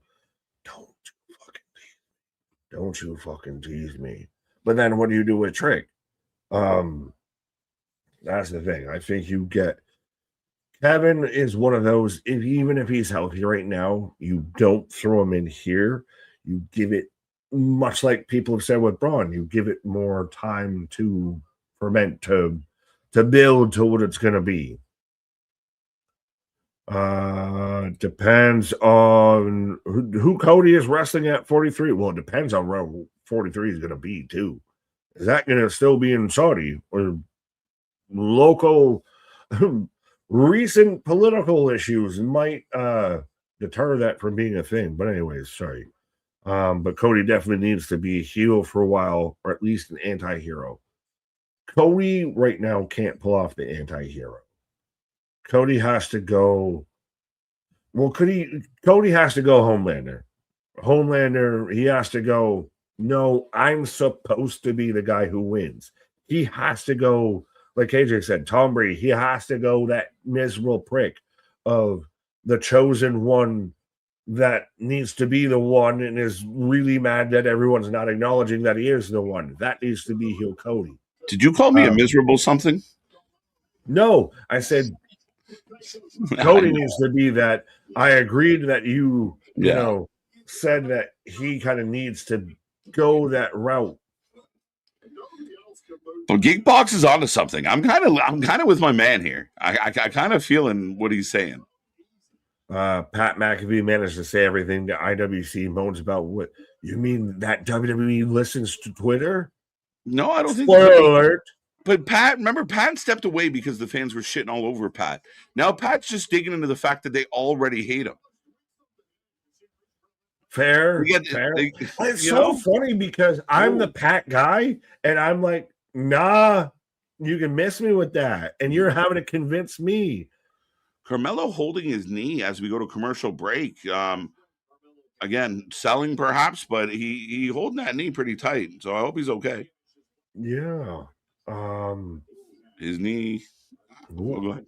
Clearly, this match is going to end in DQ. Then Nick Aldis comes out and makes a triple threat Mania easy. Now, is that the criticism, like that kind of stuff? The way this is going to play out, it is so glaringly obvious. Like they put him in the bump chair. Everybody that sits in that chair gets bumped.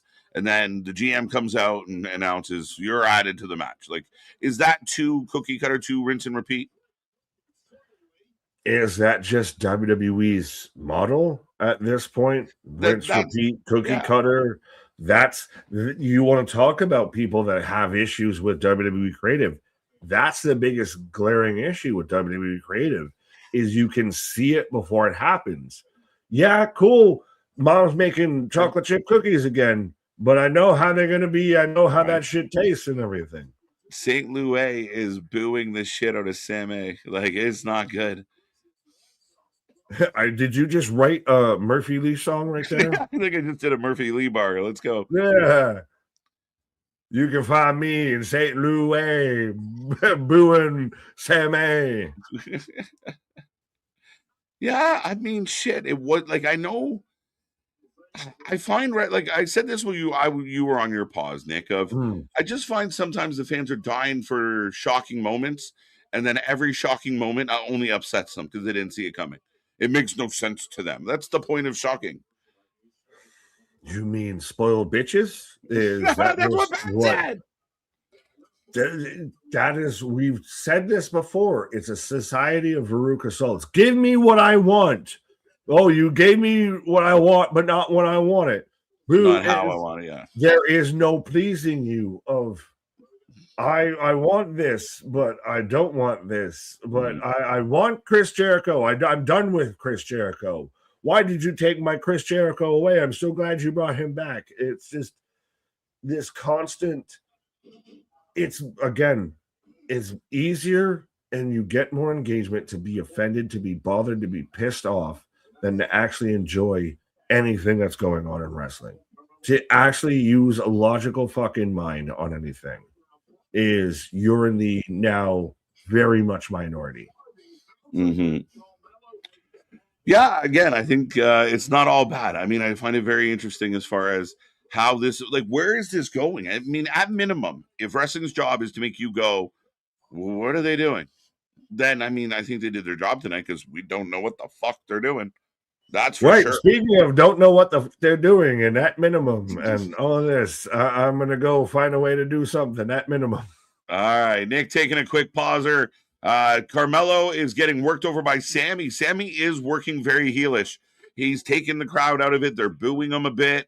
And he is kind of stepped into that ground and pound, slow things down, stomp, stalk. So Sammy wrestling different. He's got a bit of a limp. Carmelo playing the knee. And not a bad main event so far here tonight. Can I start a petition for Stand and Deliver to replace WrestleMania since it's more interesting? Sign. Let's go. Sign the petition, folks, if you're in. There you go. Sign here. So it's very interesting with this whole Pat thing and the Cody thing, and I kind of read out the notes as Carmelo, Attorney Diana. What the fuck? There you go, holding that knee still. So, yeah, I'm a little confused. I mean, I even think, talking back and forth a little bit with Nick here tonight about Pat, I mean, there's like mixed emotions. There's mixed feelings. People seem, some people get it. Some people are like, I mean, it's not like Pat came in and sucked tonight. He kicked him in the nuts, and he delivered a fucking outstanding promo. But I don't know. Like, I mean, again, I'm still kind of scratching my head. But am I not supposed to scratch my head? There's only so many ways to tell a story. People need to stop whining. I like it. Okay, I accept that. How can you sit there and enjoy the baby bland? It's not all bad, but 75% of it is pretty bad and boring. I mean, again, I think if you're referring to Cody or the show, they're booing. They boo the Exploder. Sammy going heel, whether he likes it or not. Oh, Carmelo gets a paw for the reverse. I don't understand the hate for Pat. I never understood it. I really don't. Wrestling fans don't like people having a good time. Like, I think the same people that hate Pat hate Booker T. As we get the big splash.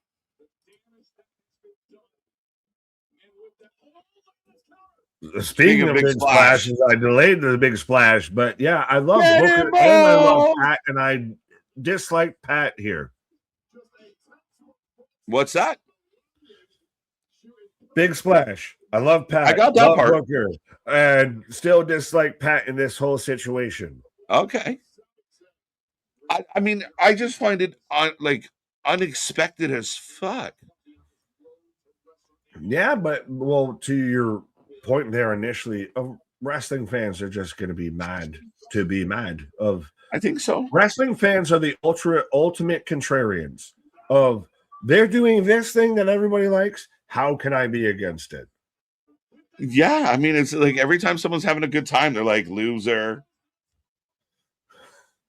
But it's so weird because that's a cannibalization, because that's what everyone says at wrestling fans. Oh, you enjoy wrestling? Fucking loser. Oh, right. Don't you know it's not real? Yeah, thank you. Do you know that fucking Twilight? Like, he's not a real vampire. Right? We don't actually have, fucking there's not really around. Zombies in The Walking Dead. Right? Like, shit. Oh, setting up. Oh, he's going to hula with the ref. Sammy's setting up the hula in the corner. Oh, ref gets out of dodge just in time. 1, 2, 3. Oh, Sammy with the win. Some people did cheer. Not all. Some. And we politely asked those people to leave. Come on now. What a weird episode. I don't even know how I feel about it. As we're rapping, like, is just, yeah. Like,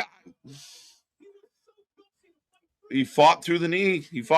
Now they'll announce that Carmelo's got a knee injury, and that's why he can't be at WrestleMania. Leave us the fuck alone about the booking. Now, Triple H. Yeah, come on now. That is a very Triple H. Right? Cerebral of what? Cerebral assassin. Because, like I said, the expected thing is someone bumps Trick gets involved, but Sammy beat him clean. Oh, wait a minute. Oh, wait, Yachty's back. Boats and hose. What is their fucking company name? Prestige Worldwide, bro. We need that as a shirt right now. Prestige Worldwide. Prestige Worldwide. When I made the logo for, like, when we were doing the fantasy, I was trying to make yours out of the Prestige, but it's so bad it's hard to kind of replicate the way I wanted. That's the new name for the membership is Prestige Worldwide. I thought you meant boats and hose. Now, okay. That too. Now, see, this makes no sense to me. And I got a question. There was one other question I didn't ask you earlier. I'm going to ask you after this segment, though. Okay. If is this good? The answer is no. Yeah, I got one question. Where's little canoe? Where's little kayak? Where's little dinghy? Right?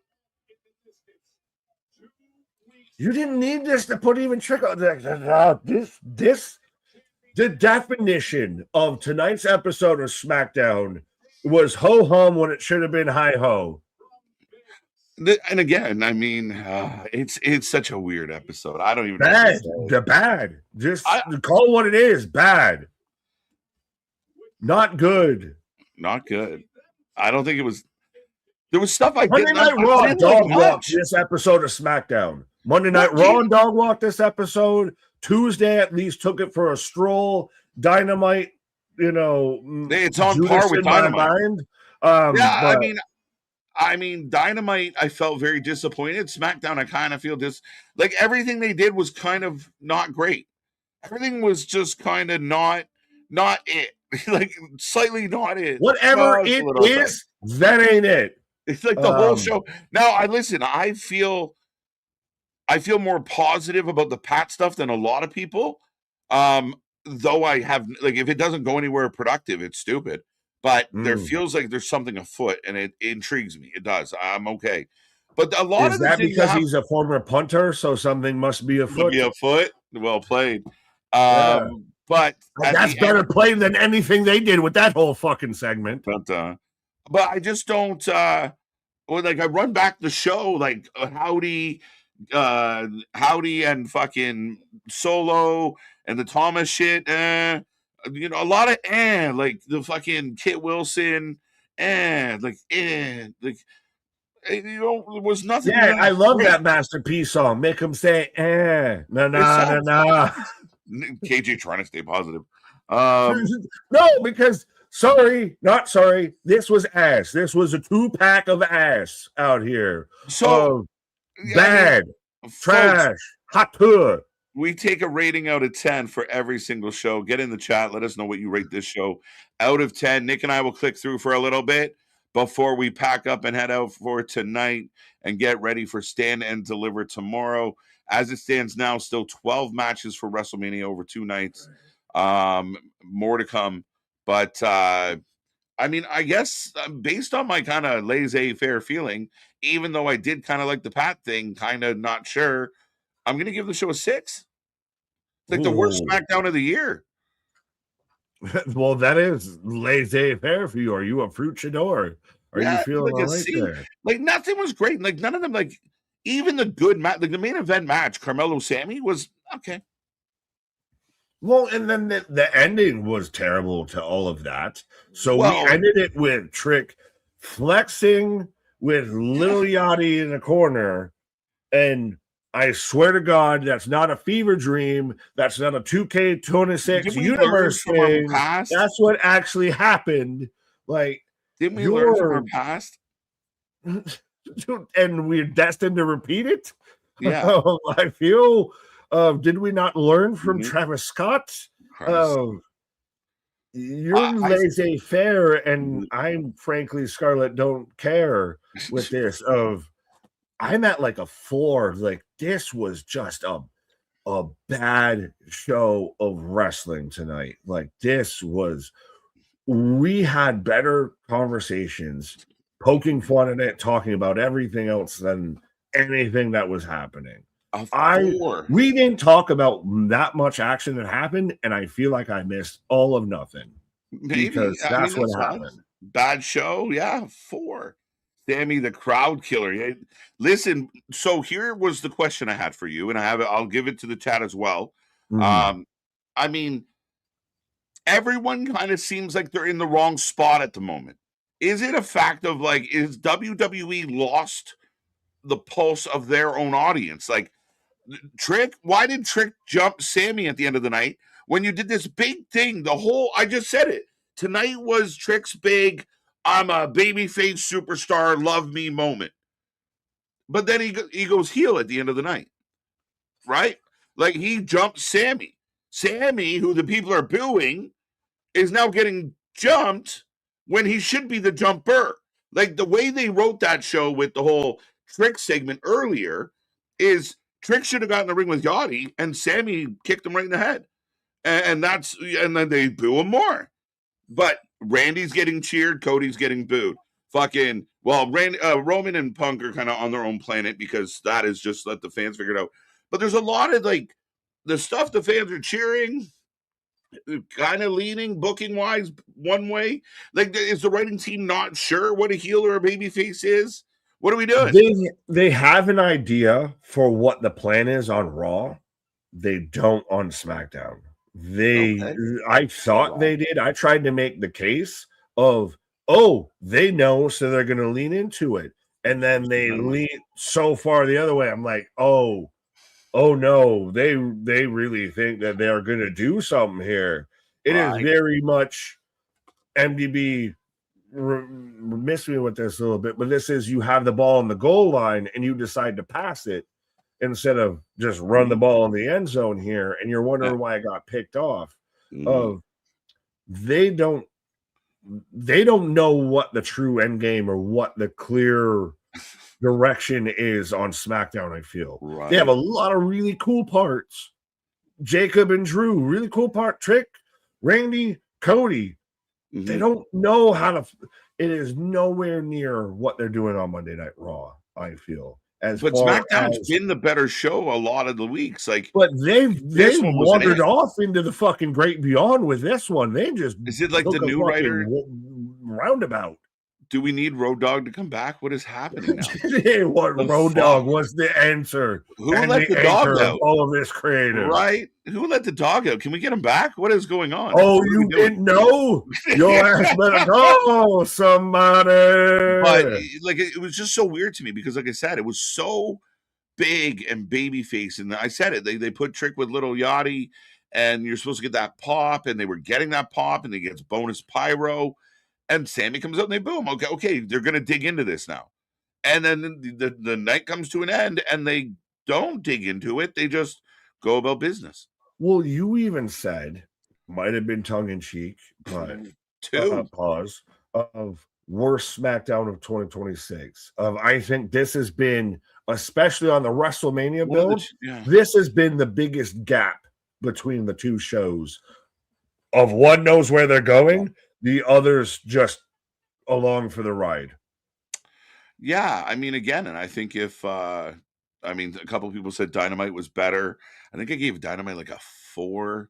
I can't remember. I gave SmackDown a 4, and everyone was, I've seen you give Dynamite's better and all. Right. But again, this is what this is supposed to be. This is what this was supposed to be. This was supposed to be good. This is what you are supposed to be. We already said. Right. Ho-hums are not allowed out here. And they ho-hummed the shit out of this. And again, let's say the biggest moment of the night, I think, if you were going to do, you're trying to build up this Scott Hall, Kevin Nash vibe, you would have done it. Would you not end the show with, Cody comes out to confront Randy, and then Pat kicks him, and then they leave? And that's how you go off the air, is Cody holding his nuts, and Pat and fucking Randy driving off going for life. Reverse engineering of, you said it even yourself, of you took your biggest moment, the biggest moment, the only argument we've really argued about back and forth. Yeah. That's been truly debatable, kicked off the show instead of ended the show. And hey, again, for all the tribalists and the dirt sheets, they had that all the way wrong. Of the exact opposite thing happened, but you can have that. Not even what I'm mad at. I'm fully with you. If you would have ended, you don't get a Cody response afterwards. But hey, guess what? That's how you kick off. You don't need it. Who would have thought? You end it with Pat McAfee and Randy Orton driving out of the arena in a Dodge Ram, #not sponsored, and everything. And that's how you end Friday Night SmackDown. Better show. Better show. You just have the cameraman on them, and as Pat goes by, he looks at the camera and says, everything's about to change, and just drives off. And we're all like, the fuck did this mean? I think we spent a big chunk. It felt like we kind of peaked in that moment, whether you loved it or hated it. It was a big reaction of fuck, holy shit. Even if you don't like Pat, you were like, what the fuck just happened in front of me? We're going to see a lot of people reacting. And we had to spend the whole rest of the show. The whole rest of the show fell backwards. It was. Yeah. Having Cody circle back didn't help. It didn't help him much because we'd been there, done that. So if you go off the air with Cody laying in the ring and you're watching the big screen with Pat and Randy teasing some big fucking, faction or takeover, all right. But it just felt like everything else after that was, all right, let's get through this. Yeah. Because 7 out of 10. All of this together. 6-4. Friday Night Smackdown, 5 out of 10. What the fuck? We watching Harry Potter 3. You skipped 2 movies. Yeah, I am on the Prisoner of Azkaban. Jokes. 7.5 out of 10. 3 out of 10 and 10 out of 10 for my woman Charlotte. I listen, Dale, I give you credit, buddy. Charlotte took some shrapnel tonight, but you hung in there. 5 out of 10. Started terribly and then hovered around that. Is that what you call Solruka shrapnel? I mean, if I was Soul, I'd be shooting some bullets that way. That's bullshit. Right. 10 out of 10. This old lady copping my shit. 6.5 out of 10. Way better than AEW and Collision. Good night. I'm watching Fight Club. Great choice. Have a good night. I don't know way better. And I think this is where I get frustrated with Dynamite, because if they put together like a really solid Dynamite, it beats SmackDown. No problem this week. But it's in a debatable bracket. But is it one of those, and maybe this is part of my viewing on SmackDown, of you're supposed to be better. Your expectation you goes higher. should be better. Yeah. So why are you this bad? Of Dynamite, you're going in at a deficit and you have nothing to go but up. Of SmackDown, you should be at minimum lowered expectation 6 to a 7. Yeah, I get what you're saying for sure, and I think there is a bit of a curve at time. But what WWE book doesn't match how the crowd views the roster? Yeah, I mean, again, you used to talk about if a guy starts getting cheered, you kind of got to figure out how to lean into that or get away from it. They're trying everything with Randy. That's all. Like, what else can we do? Like, what are you going to do next? If like, who's next to come back? Like, maybe it is Vince McMahon. That's the only way to get Randy booed, is align him with Vince. You fucking say that. Don't you fucking say it. But even then, we thought Dwayne, we argued over, could it be Dwayne? Arn Anderson, Cowboy Bob, Steph, Brant, this person, that person. Pat McAfee was on no one's fucking radar to be the one that Randy's been talking to the whole time. So wrestling's got more than one royal family, and his last name is McAfee. Yeah, like, why did Pat talk about that? Like, it's weird. What if Pat wasn't the guy on the phone, but Pat? I mean, he'd have to be the guy on the phone. Like, they're not going to sell us. When do we get the next Masked Man? It's very. I was going to do the WCW, but it's very W. Yeah, it very much is. Again, if it's John Cena or The Rock, my head's spinning at the idea of like mid-Mania, night one, and Cody's about to win, and there's everyone's running around in chaos, and John Cena's the third guy, or Rock even, but John Cena would be holy. Wait, what? What? It's provocative. No one knows what it means, but it gets the people going. God, I mean, I feel like that's Pat in a nutshell tonight. 5 out of 10. See, I mean, that's not a terrible rating tonight. Absolute garbage. 4 is a little aggressive, but worse than 4 become aggressive, but 5's fine. 5, I mean, feels better. Something that's middle of the road. Yeah, because I despised this week's Dynamite. Dynamite to me was so disappointing. Like, it was one of the ones where I was less ragey and more just bummed out. Like, oh man. And then I hear people like bragging and going off, and I'm like, come on. Like, I mean, it's not what you're saying. 4.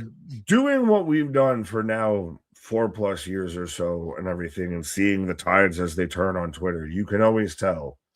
WWE has a good show when tribalists on the other side come out of the fucking woodwork like they're clocking into work and have to act like and break down segment by segment about a show that they didn't watch.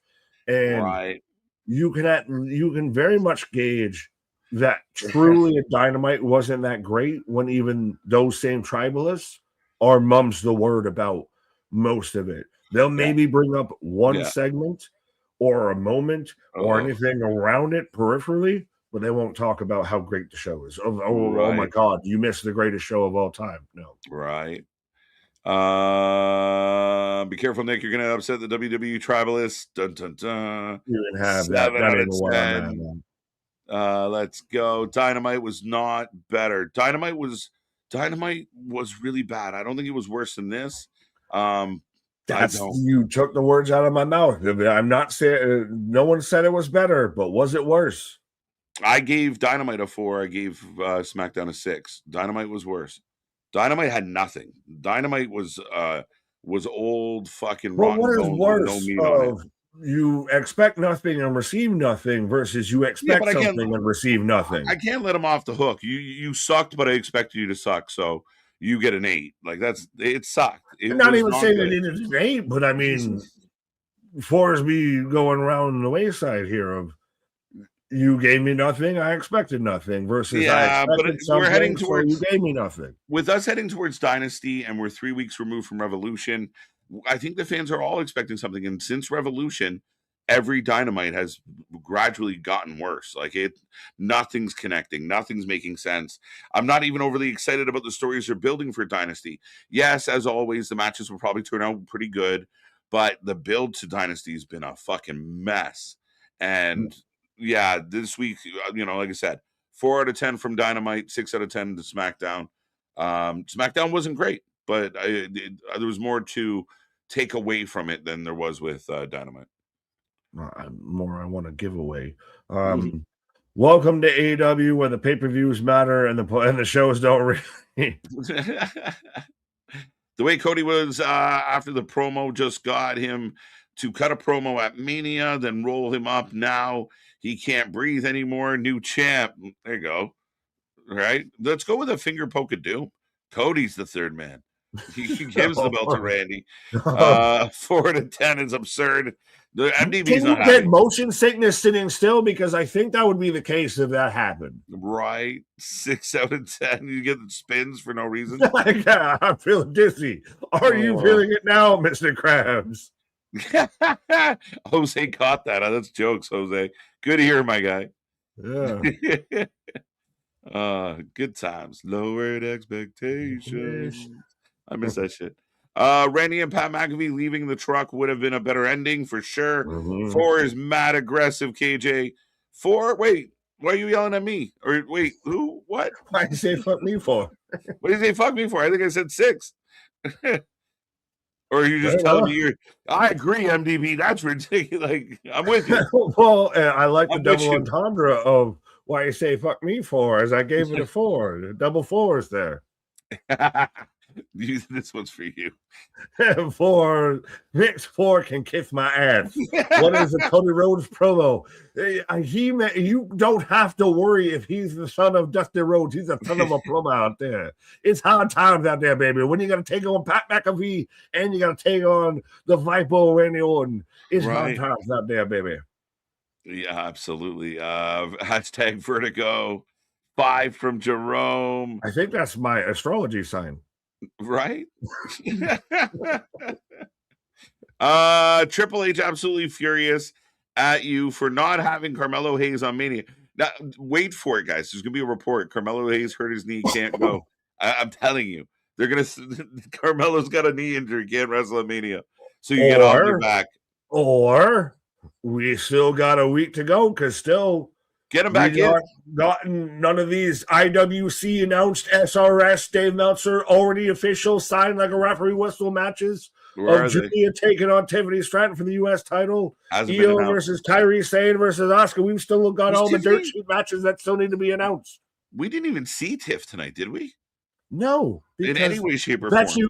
They're gonna miss the fucking card like we've talked about. But the dirt sheets will tell you they were supposed to be. It should have been. As is seen as foretold, as is spoiled as foretold. Well, Tuna gives himself always the out of things change. Fuck off. Card subject to change. Don't tell me that it's IQ level. Card subject to change. It's in stone. Oh no, it changed. Wait, what? No, he's just stoned. Yeah, well, fuck. One way or the other. Yeah, right. But that's it, folks. That's SmackDown. That is the show. Maybe not the best of SmackDowns. And I've been praising SmackDown as kind of one of the better shows week in and week out that we watch based on the ratings, based on kind of my vibe. But tonight was not a banner night for SmackDown. And we get closer and closer to Mania. Before we get there, we go to Stand and Deliver tomorrow live at 6 p.m. A little bit of a longer pre-show. but they do have a pre-show match for us. Yeah, so make sure you stand 10 toes down with us tomorrow for Stand and Deliver. It was the best of times and the blurst of times with Friday Night Smackdown. Our shit is real, our shit is raw, our shit is all authentic. When you talk, this man just disappeared like a jackrabbit. So I guess I'm doing the intro by myself. But our shit is real, our shit is raw, our shit is all authentic. When you're talking about that wrestling, so that I'm getting the timeout signal. I guess we've got the voice from the great beyond that wants to pop back in. As my mic's fucking up right now.